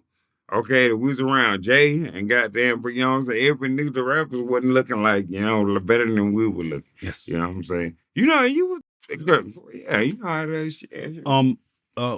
Were you the one that hired the cameraman that used to be around a lot? Yeah, I had two cameramen. I had the one I got over there was sorry. You know, actually, okay, you know, that's another career I started. I got a freaking right because I got Twin, the president of Motown Records, the president of Quality Control at Records and Quality Control Sports. Okay, geez, man, we'll see how that goes. So T.I. head of security, future security, all this security. And I forgot about this. Since he worked with the NBA, now he with LeBron doing. So I don't know if he was LeBron cameraman or he in the NBA. He started with us too, whatever. That was the kid. That was the guy you brought around. These niggas need to get Will a check, bro. I just thought about this, bro. I didn't got him just contribute. Who told you to do that? Who told you to do that? No, Dane Dash was the actual guy. Cause I was in, you know, I'm on the backstage in the movie where somebody would laugh. You see me, I got the glass and everything. I'm like, what the fuck? But I'm on the we was up. We used to go to New York. My man Tate, my partner, used to take me to New York, whatever. You know, cause I'm like Wu-Tang, all the little shit started, whatever. So we going, and we was in fucking. I guess it was in Harlem somewhere. I don't know. Somewhere we were in Brooklyn. You know, we was somewhere where, you know, it was cool, goddamn hangout where we was in this shit, and I remember. And he came in there and typical thing, cause I was looking for Beanie Sick, cause, you know, all the little hood niggas like Beanie. I was like, you know, Jay, I said, brick. I'm Jay-Z, my goddamn rap representative, but the hood nigga love Beanie Sick. I asked him, like, what Beanie Sick was, and he didn't perform at some, and they asked Dane when he came in the little building or whatever, you know what I'm saying? He was like, Oh, they was like, yeah, Woo was looking at me like, who the fuck is Woo? You know, it's like some damn ass shit, you know. This motherfucker just shot that down quick. Like, what the fuck care what he want? Or whatever. But he like, oh, this is my man from the outside the airport, but he's doing a record label, whatever. And then he told me then damn dash fast. He was like, look, like to get a camera, whatever y'all doing now, record it. If y'all got them wrestling, shooting fake basketball, rapping, making beats, whatever you just get all that footage you can get or whatever. And that's how I started with the camera. But whenever I picked it up, they picked up a lot of my stuff. I don't get no credit for it till you came out. Right. You had a party promotion company. Yeah, I did the first Meech party. I did the first party in line where everything was free, except for the bitches. But you can goddamn get free liquor, free admission, free champagne, weed, coke. If you want some coke, some pills, whatever, which is free. I mean, I guess Puff was probably doing stuff. And Meech paid for it, okay? But I got credit for it, right? You did part for AI too. Yeah, everybody remember the giraffe part, the one with the animals that Hannah did. You did that one? No, Hannah did that. Them two girls did that. that. I was on the ones before then. Because I was I'm an Atlanta nigga. Well, now I'm a Pratt nigga. I'm saying no Grady. I'm that BMF nigga. I was in Atlanta all the time, whatever. So when it was time for the parties or whatever, I was always the one there. I was promoting doing the parties. And like I said, he was paying for that shit or whatever. He had me looking good. I was leaving the cars and stuff down there. I was not complaining. Yeah. Did the DEA find your name in the drug ledger when they searched the White House after Meech was arrested for the double murder? Yeah, these dumb motherfuckers. Like I said, who write a nigga a real name on a goddamn sheet of paper with some drug? I'm like, what the fuck happened to a code, bro? Then anybody see what's that movie when the dude complained with his grandma on the phone? Casino, was it Casino? Where he like, when they pull him out of the shop, where he like, I'm gonna start keeping tabs or whatever. Like, then they see this shit, man. That's just common sense. Why would you? I'm not gonna write Cavario. I'm gonna put Don D in the book and put a name next to this shit. You know what I'm saying? I'm not gonna put Cavario in the goddamn. Who the fuck did that? I was goddamn lost. But nigga snitched anyway, so it wasn't mad. Goddamn motherfucker. Yeah. He just wanted to have all his facts straight and start telling. Yeah, just put the people on shit. But then, like I said, I was slipping through the cracks for a minute. That was going because they did on all the FBI and the DEA papers. They would have Woo, FNULA, first name unknown, last name unknown, whatever. So I was going for a while. That's what everybody was saying. Like, bro, that's not gonna stop them from arresting me. Because they don't have your name. Yeah. That's like when niggas be locked up in jail with fake names. So about they don't know my real name though. You in jail. Yeah, nigga, come on, bro. Nigga got your body. Fuck out of here, bro. Out of 150 people that were indicted, why were you the last one to get caught? No, I was on the maximum warrant for a long time. And the homies would always be worried about that. But I was told they got their energy in the wrong place. Okay. If I'm on the America's One, that's a good thing. I mean, I haven't called the day that I'm not on it no more. Guess what? Yeah, that shit, the movie is goddamn complete or whatever. So, but it actually worked out in my favor because by the time I got prosecuted, like I said, the prosecutor was reaching so much. One, they didn't have many witnesses. That's why they brought, whenever I was sending me the video with Jaybo, I thought he was talking shit or whatever that was. He was just talking about the case or whatever. And so when he went and when Sandro and they brought him back to Atlanta, whatever, you know what I'm saying? He wrote me a letter, whatever, and told, like, I remember during that time, whatever, you know what I'm saying? Tell me, I'm like, nah, nigga, like, I ain't even fucking thinking. I had to tell niggas in the jail, they blew my goddamn BMF code. Like, the bitches knew when I was on the news, so they seen when I got arrested. So, you know, when they come in and when I come in the thing, they hit on the one, like, boy, this shit ain't gonna stop, is it? But either way, I'm going to goddamn kind of wonderful when I get in the queue. I done cut my hair and everything, so I don't really look like the nigga that was under the future nigga or whatever, you know what I'm saying? So I don't know it's me, but them niggas like, me snitching, and niggas going whatever. So I had to have a fucking town hall meeting where I had to pull my paperwork out after the goddamn trades came and tell everybody, like, look, I'm not gonna protect no goddamn snitch. Like, it's not, you know, like the man that, yeah, quit fucking saying it. Like, yeah, he ain't here. I'm the nigga who they supposed to, you know what I'm saying? I was like, explain shit like, okay, and that boy, you know, that BMF shit in jail. You're gonna get asked 1,000 questions or hated on to the end of the goddamn time. One of those fucking other. You're gonna get some anger, goddamn million fucking questions. Y'all really was doing all that? You know, and that's good. I'll tell a meat story all day. I'm coming to you for to get a meat story or whatever, you know what I mean? Because I'm so, amazed. You know what I'm so, saying? But the so hate, I don't understand. um, it took them 2 years to find you. What were you doing during that time? I don't know, goddamn, but you know what I did? You know, the girls sometimes, I have time for what I did. I had a great plan, okay? I go over here and I ain't want to go from me. And they never believe you was coming, right? You be like, you to pull up for real. I'm like, yeah, look, there's something going on, whatever. Don't worry about that. So you go over there, go kick it, go over here 2 weeks, kick it, stay over here 2 weeks. Go, you give them time enough to goddamn not get tired, whatever, slide, and then go. And then we went to the beach for a minute. Then went out there and just because nobody want to be coming on the beach or whatever. You know what I'm saying? And, you don't even see no police out there or whatever. So you can just sit on the beach. You can go do that now. The futures go, yeah, you're trying on the big Woo advice to all the futurists in America. I'm going to swing on the beach. Nobody's coming out there. You find a lot of goddamn needle shells and shit wasn't getting high on the beach and still up crack barrels out there, but no police. So. How did you end up getting caught? Somebody that worked at the record label, okay. What One record gonna label? remain nameless. Okay, no, I had a record label, so I had a lot of people. That's how like Twain them got their first start, whatever, I had the guy on Bay Blue came, like all those guys did West, I'm mad now who got my first the homie. contract. Yeah, the Okay. homie, yeah, got my first contract. But what got a gun me, okay? These people be chewing on wood. Okay. But listen, either way. But I got but all them came through the because I had a rapper and he was in the college. And so between them, he had the people there. So I set up team. So I got the cameraman. I had the cameraman and I had a cameraman for the rapper and a cameraman for the BMF. I had two cameramen. And I had like some engineers, just if you got a rapper, everything you needed for the rapper, just the people. But all the people I got were like people from the school or whatever, you know what I'm saying? That's how Twin them got started. But one of the people who I got was and they ended up cooperating. And I told this nigga too, bro. I tried to say, listen, bro. I told because the other guy, when they got the TSA to do my personal, but the only body got this now is security for somebody else because he got to work for me, and I owe him anyway or whatever. Terrence Johnson, whatever. But he but I'm telling you, but I told brother, I said, listen, my nigga, whatever the people try to tell you, I'm never, ever gonna say shit to them, okay? Because y'all only get in trouble if I say that y'all did whatever, you know what I'm saying? You can't, any crime you commit, you gotta have knowledge, okay, and intent. You can't break the law unintentionally, you can't break the law without knowledge. Now, you can have reason, but they can kind of, you know what I'm saying?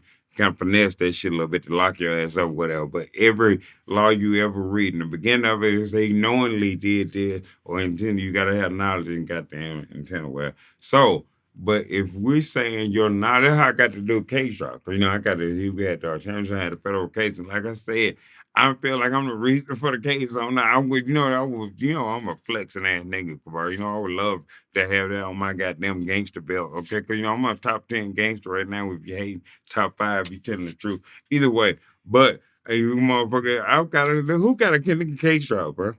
Okay, I got a nigga, I would goddamn be flying to play. Nobody did that, bro. In 2010, you pled guilty to one count of conspiracy to distribute 5 or more kilos of cocaine. You were facing a minimum of 10 years in prison, but you didn't do 10 years. No, I got the deal of the goddamn century. Thank you to my Lord. What's the thing, my Lord? Even though he didn't catch the setup, okay, which would have killed all of it. I'm not mad because he did catch the prosecutor. Read, like I said, when they bring Meech to me, and two things worked in my favor because I was on the America's Most Wanted, and because I'm on America's Most Wanted for 2 years.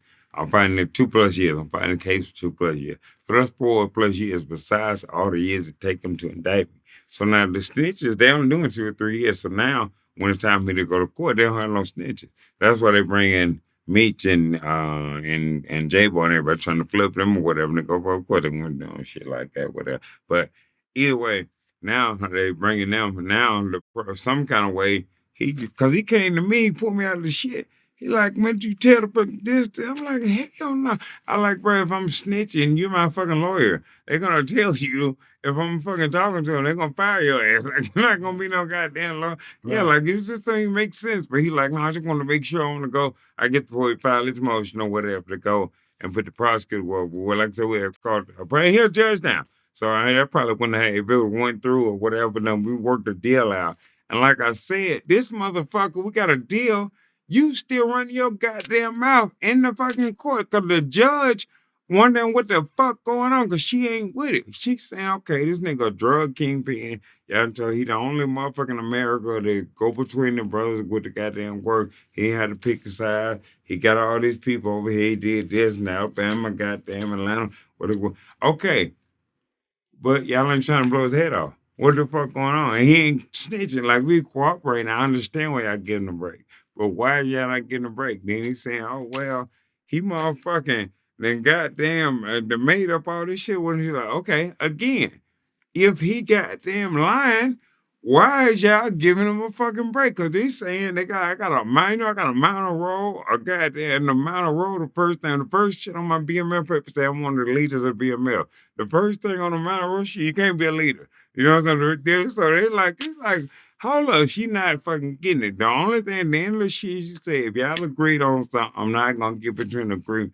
I'm like, bro, calm your ass down, because she not fucking trying to fucking go with this shit. But she said, look, if y'all done goddamn came with something, I'm not finna goddamn get in between with y'all done came with. Even when we up here, because when you look at that, I think I know you said you had read something before, when it say whenever it say the district court or the court on the paper, that's the judge. You know what I'm saying? They say that's the judge just talking or whatever, USB on the shit or whatever. So, yeah, so I got the best deal in fucking history. I didn't even. How much I time wish did I you could have end up doing? manipulated.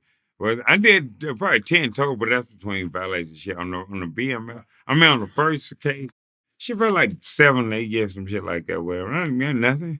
You know, not where, cause, you know, I mean, we did all that shit, bro. You know, and we was planning on going to jail. And where I was, you know, because I had seen niggas my whole life going to jail, so we weren't really tripping about fucking being in jail or whatever. So, you know, my brother been in jail. All my heroes have been in jail.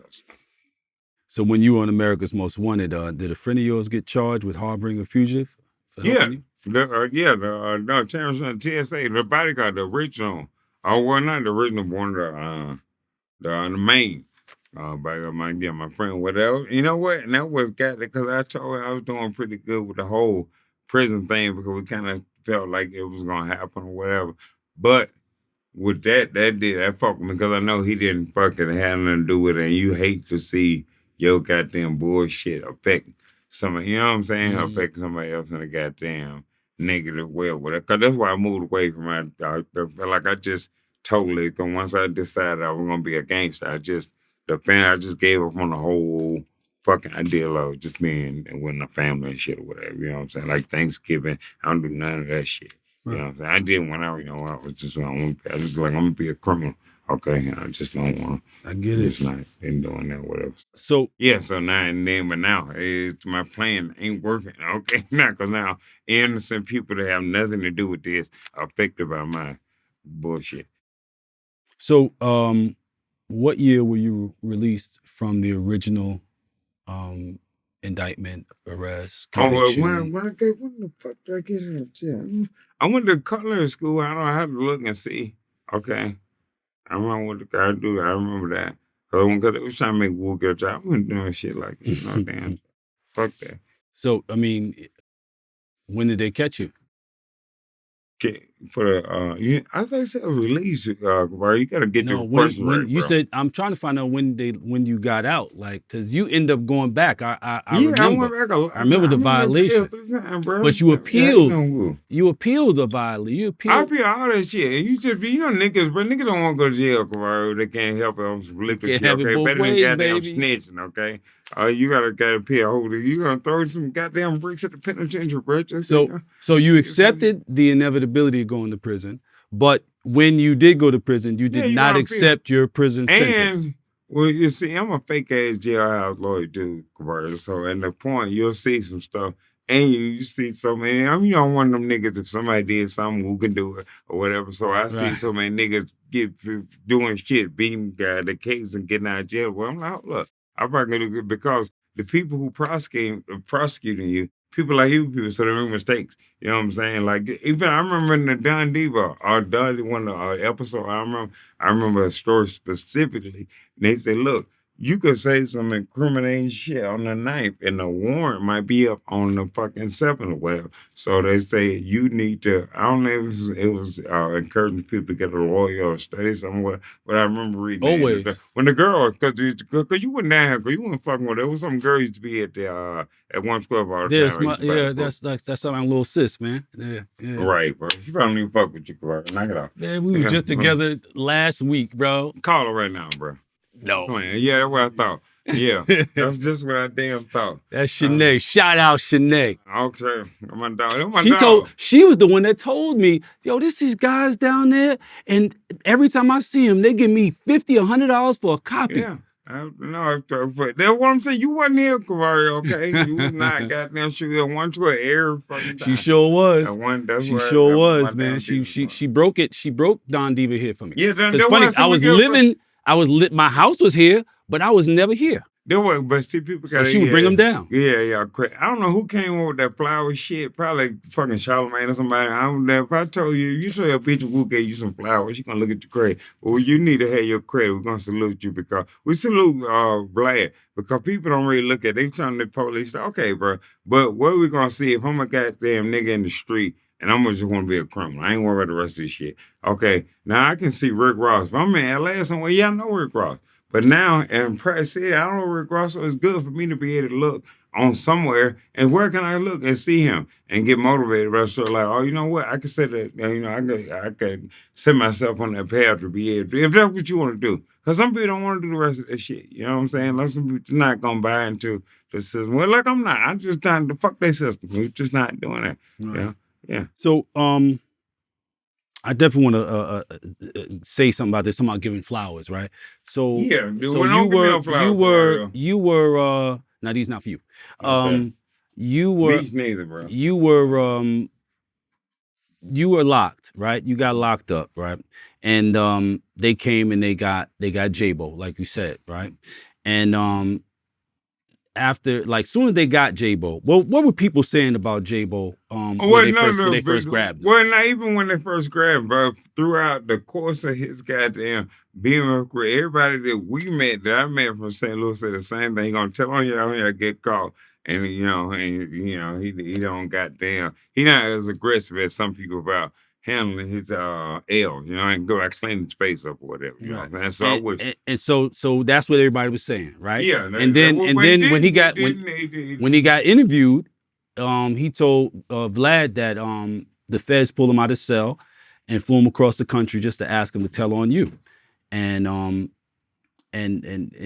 of course he did not. So he ended up proving the streets and the feds wrong, didn't he? Yeah, he deserves some credit for that. Yeah. I don't get. He was shout out to my brother Jaybo. In a way, he a top notch hater. So he a woo hater. So I'm not giving him no goddamn shit. We don't have no hate in this family, bro. Oh no, well yeah, we have disdain. Okay, well sometime. If you recruit my people, I don't know how people in LA, my homies told me that they gangs and they just kind of set up with the streets or whatever. Like if you're on a certain street or whatever.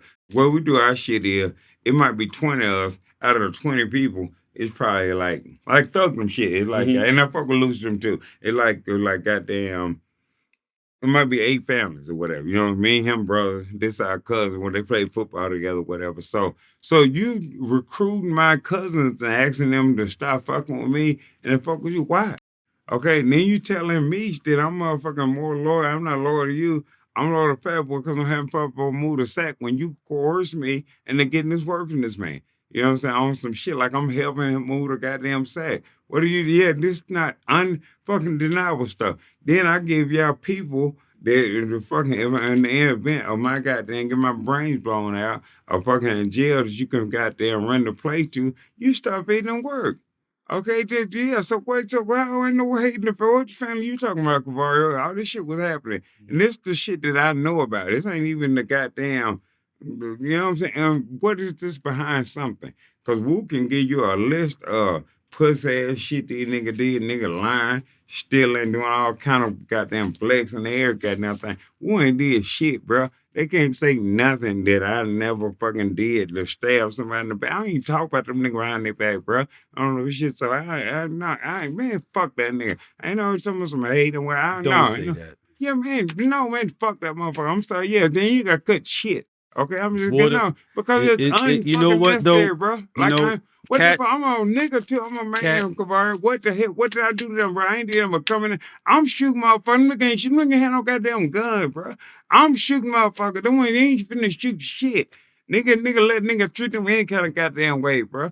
And if I'm goddamn on the goddamn BMF turning up, that help you. Because one motherfucking coming, we coming with Pratt in Birmingham, Alabama, whatever. We moving more motherfucking dope. That don't, if we can fucking obviously, if we goddamn and increase the goddamn distribution for the goddamn system, that's gonna help you.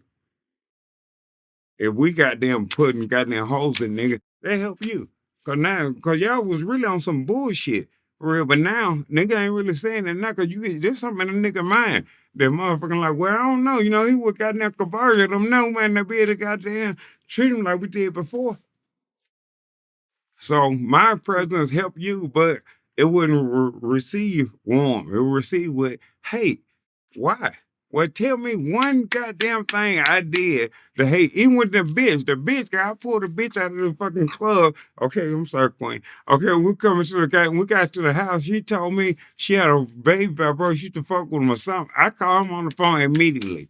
Put on the phone. The girl had one of the homosexuals. I snapped and the girl like, hey man, I could have knocked one of your friends down. Okay, I ain't never disrespected him, bro, at no fucking point. And all he did was goddamn hate on me, bro. no point in starting now. But you know, that's your piece. That's your piece, and nobody can deny you your piece, brother. I love you both. Yeah. You know. Yeah, he probably cool other than me. Them niggas ain't doing no bad, but hate on Wu. Okay. What do you think about this? Like, Terry was granted a compassionate release, and he's he's back in the halfway house right now as we speak. But Terry was granted a compassionate release in 2020 due to health challenges and the threat of COVID. Have you spoken to him since he's been out? No, I mean, I've been talking to people around or whatever, so I ain't really never know how that was supposed to work. But so, were you hip to him supplying Jam Master Jay? I know. I just think I seen it, but you know, the teachers goddamn, I'm over everywhere, man. She a goddamn monster when it comes to that. When it comes to that. Considering that Jam Master Jay is dead and his killers were purportedly the only ones that knew he was getting loads aside from Terry, who was supplying him, what are your thoughts about the timing of Terry's release and the solving of Jam Master Jay's nearly 20-year-old previously unsolved murder? I heard, but see, I think, and what now? I don't know, cause well, y'all Vlad always said the people cloud chase too. So I don't know if that's some of that, would it actually be? Cause I'm thinking, Jim, the rappers when it goes, hey, Jim, goddamn celebrity, was he selling dope for real? Like I don't think it would be even somebody like that. It's pretty much everything is pretty much a matter of record. Was that point. Cause I'm like, I'm in the street. I've been pretty high in the street. I know if you can goddamn Jam Master Jay, like that's blew me too.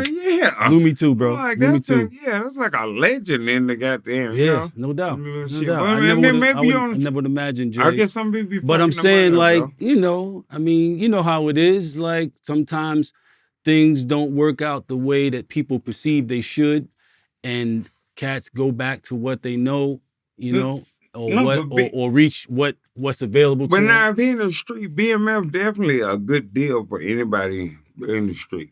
So yeah, so if there's no dispute about him actually being out there, whatever, hell yeah, that's the best. Like I said, that's the best. When bruh recruited me and gave me his pitch, he addressed all the stuff that was going on. He addressed my mental health.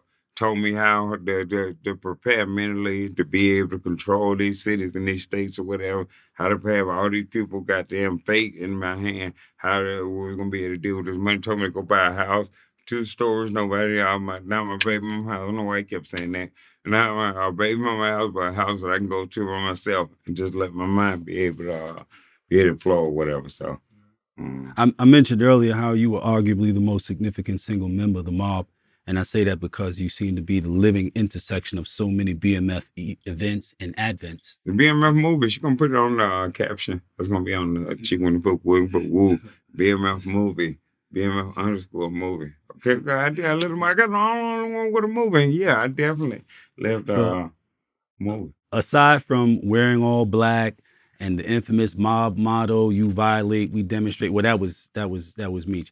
What are some of the other things that happened or that resulted from BMF that you were the catalyst for? What make it rain probably the most thing, because I don't think you can walk into a strip club in America and not see somebody throwing some money or whatever. And we did it at Meech. Well, Meech made the world do it. I had the initial thought to do it. And these goddamn strippers, okay, they so fucking cap. And we weren't saying cap back then, but because I start doing it at the club and they look at me like I got a damn arm growing on my head. Telling me, because they give me, it just started on some aggressive, high, stupid woo stuff. Because, they used to get a strip with the goddamn, like the wristband thing with the rough, when you're supposed to put it in their leg. And I'm like, no, I'm not going to put it in there. And so I'm throwing it on the stage or whatever. The strips are, oh, you disrespecting us. Then they picking the goddamn money up. So, but if show me how fucking tough you is, okay? Leave that goddamn money on the stage, bitch. I'm talking this goddamn shit. Yeah, motherfucker, yeah. Disrespecting us, then grabbing the money. Get the fuck out of here, bro. But either way, I shouldn't have been cheating no goddamn way. Trying to fucking do that. But it started for the goddamn, I remember our barber goddamn tapped out. But here, one of our brothers, he had a birthday party, day before the son birthday party, Magic City. I remember it going. I tell me, because Meech goddamn, what's the girl who used to fuck with Puff, whatever? She come around just talking to the goddamn death. Anyway, but make us be late for everything. I'm like, bro, I seen her come around. I'm like, look, I'm not gonna stay here and get involved in this shit. I'm gonna go into the park, so at least one of us here. One of it, Meech Puff, everybody they're boys or whatever, so they know all their friends. They wasn't doing that with the girl, but they was just one of the homies or whatever, So her and the guy, she's be the little love hip hop girl, be cleaning the house or whatever, you know what I'm saying? Her, she'd do her thing. That was it. That was all. You talking about Sarah? I think they make boom, where to go here. Yeah, Sarah. Yeah, to go. Yeah, all the time. Yeah, Sarah, I think, me, yeah, man, yeah, man. Cause I seen another girl like 7-Eleven hip hop shit or whatever. But yeah, they going. So I tell them, I'm like, look, bro, your ass gonna be in here until goddamn forever. Or at least one of us will be there. And so because bro used to be fucking with us well, so we don't want them to goddamn. You know how that shit be. Me think everybody hating on us, and I'm not trying to play into the y'all niggas ain't fucking with us, ain't coming with us. So I go. I'm throwing the shit, playing with the goddamn doing the same, I guess, disrespectful stuff what we doing. When I'm throwing, it's goddamn falling on some gang. Cause they got the gang, they got the LA niggas with them. The game room, so they having a fit. Because the money goddamn falling on. Because nobody doing this shit at this time, you know what I'm saying? So this just some totally disrespectful. No, this was doing the bit. This had to be between off one. I remember the night. It was the night Baba had the goddamn death when he had the ice sculpture. I mean, we can find out the exact night. I remember because the bar $5,000 from J-Rock. Meech ain't got that yet. And I think I had for like $1,500 when I went. I got like five. Sport took the money back to J-Rock the next day or whatever. I remember that when I bought like 5 bands from J-Rock.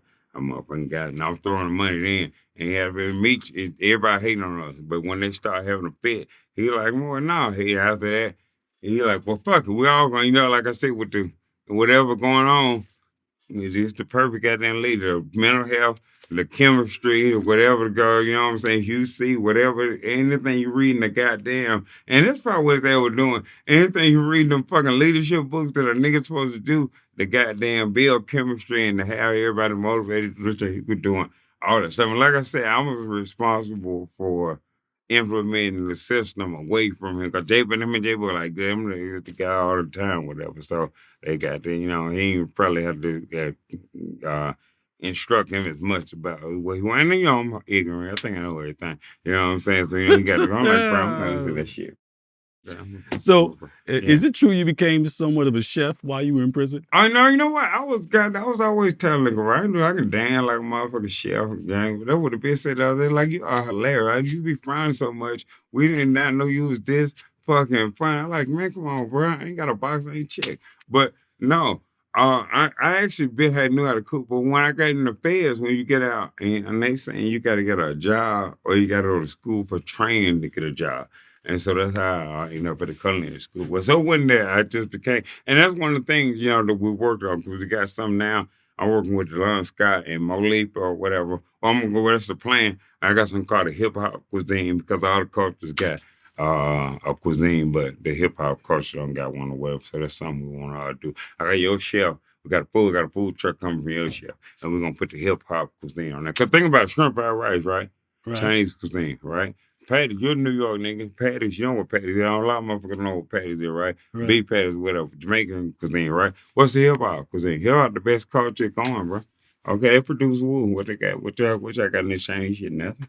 It produced woo. Yeah, they're gonna put you on top right there. They're look what Meech. Why can't pass Meech on the gangster list, bro? He got me on his resume. I ain't got him produce no goddamn woo.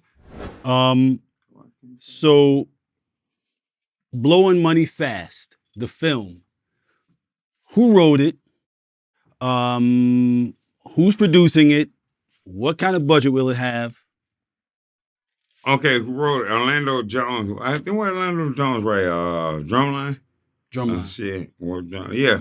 Wild, I think he just been on Wild Out on some more stuff, whatever. Oh, it was Drumline Dallas Austin. I don't know. If I don't know. Yeah, but that was his story. Him, people know him. Like when they say, So him and we go and but I think it's like a $5 million budget. But the city of Birmingham is gonna evade the $5 million when they make the deal that Jerry Jones and the bank and Ray and Grace and Jonathan and all these wonderful people in Los Angeles have set up, for the city of Birmingham to make this no money investment plan as a guarantee to get the people in Birmingham $50 million a reward, for releasing this uniform onto the streets or whatever. So they're gonna get so it's a I think they got $5 million now for the actual film before they get the actors and stuff, whatever. So I think it's about at $5 million. Now Orlando Jones is the primary writer on there. I got some credit for the writer. And I feel like everything happened for a reason. I probably got an Oscar, I got everything else.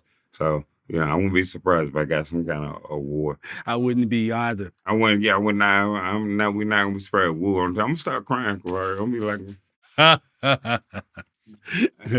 I remember a time when you made it your business to stay out of the camera's way. Yeah, no, I did. That's what you got. I came from that to go on the Meech. You know what I'm saying? To go over. That's why I had the best gangster mix than anybody, bro. I put my mix against anybody, bro. But you got a nice amount of screen time in our brother Jabari's second documentary, The System, America's Epidemic. Yeah, I mean, I ain't used this out. It's not out yet. Okay, but you got blue. We're gonna be stars when it come out, though. We in that motherfucker. Yeah. But in addition to that, understand that you are developing that cooking lifestyle show that you just mentioned, whatever. And lastly, tell us about you mentioned the mental health thing. That was something that it was like a serious conversation that Meech had with you about the importance of protecting your mental health in the drug game. Yeah.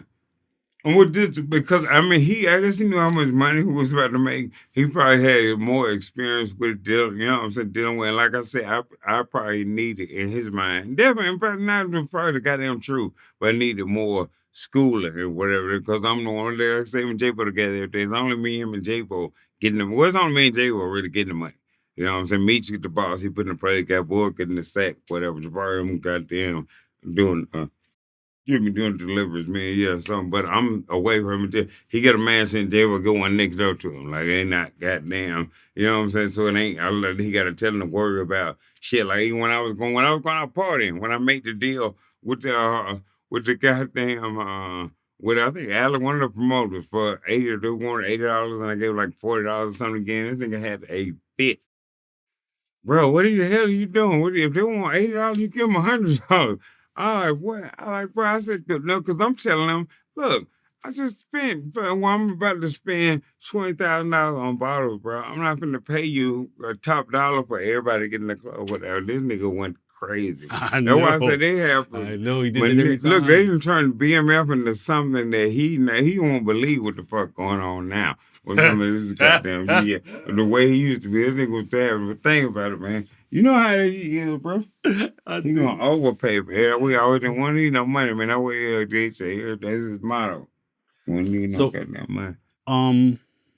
You and Jaybo, just last year, you and Jaybo were doing about 600 joints. Between the two of y'all? No, they was good. They were always more moist. There was something I get them credit for. I say a bunch of times I need to move to St. Louis because they go. We'll be in the little means of where we'll get together. We might have the money for 30 or 40 of them motherfuckers. They have them for 90. Like every time it was like I told, it would never. Even, 50-50 split. Right. Yeah, never even. We never ever passed, man. It's 500. They doing 300 motherfucker. It always was even. It was good for Meech, for somebody, because they was tight, and for Meech to be able to flex and live and do the way you want to do without. You know what I'm saying? Because we know T, whether y'all feel like all these stories true or not, we know he went with it. Right. You know, I was hitting the speeches. We would be in the goddamn house like I went third grade, sitting on the fucking bed, and going off. And some part of us going to the goddamn club. So, Vlad TV thanks you, my brother. We will you well with all you got coming up.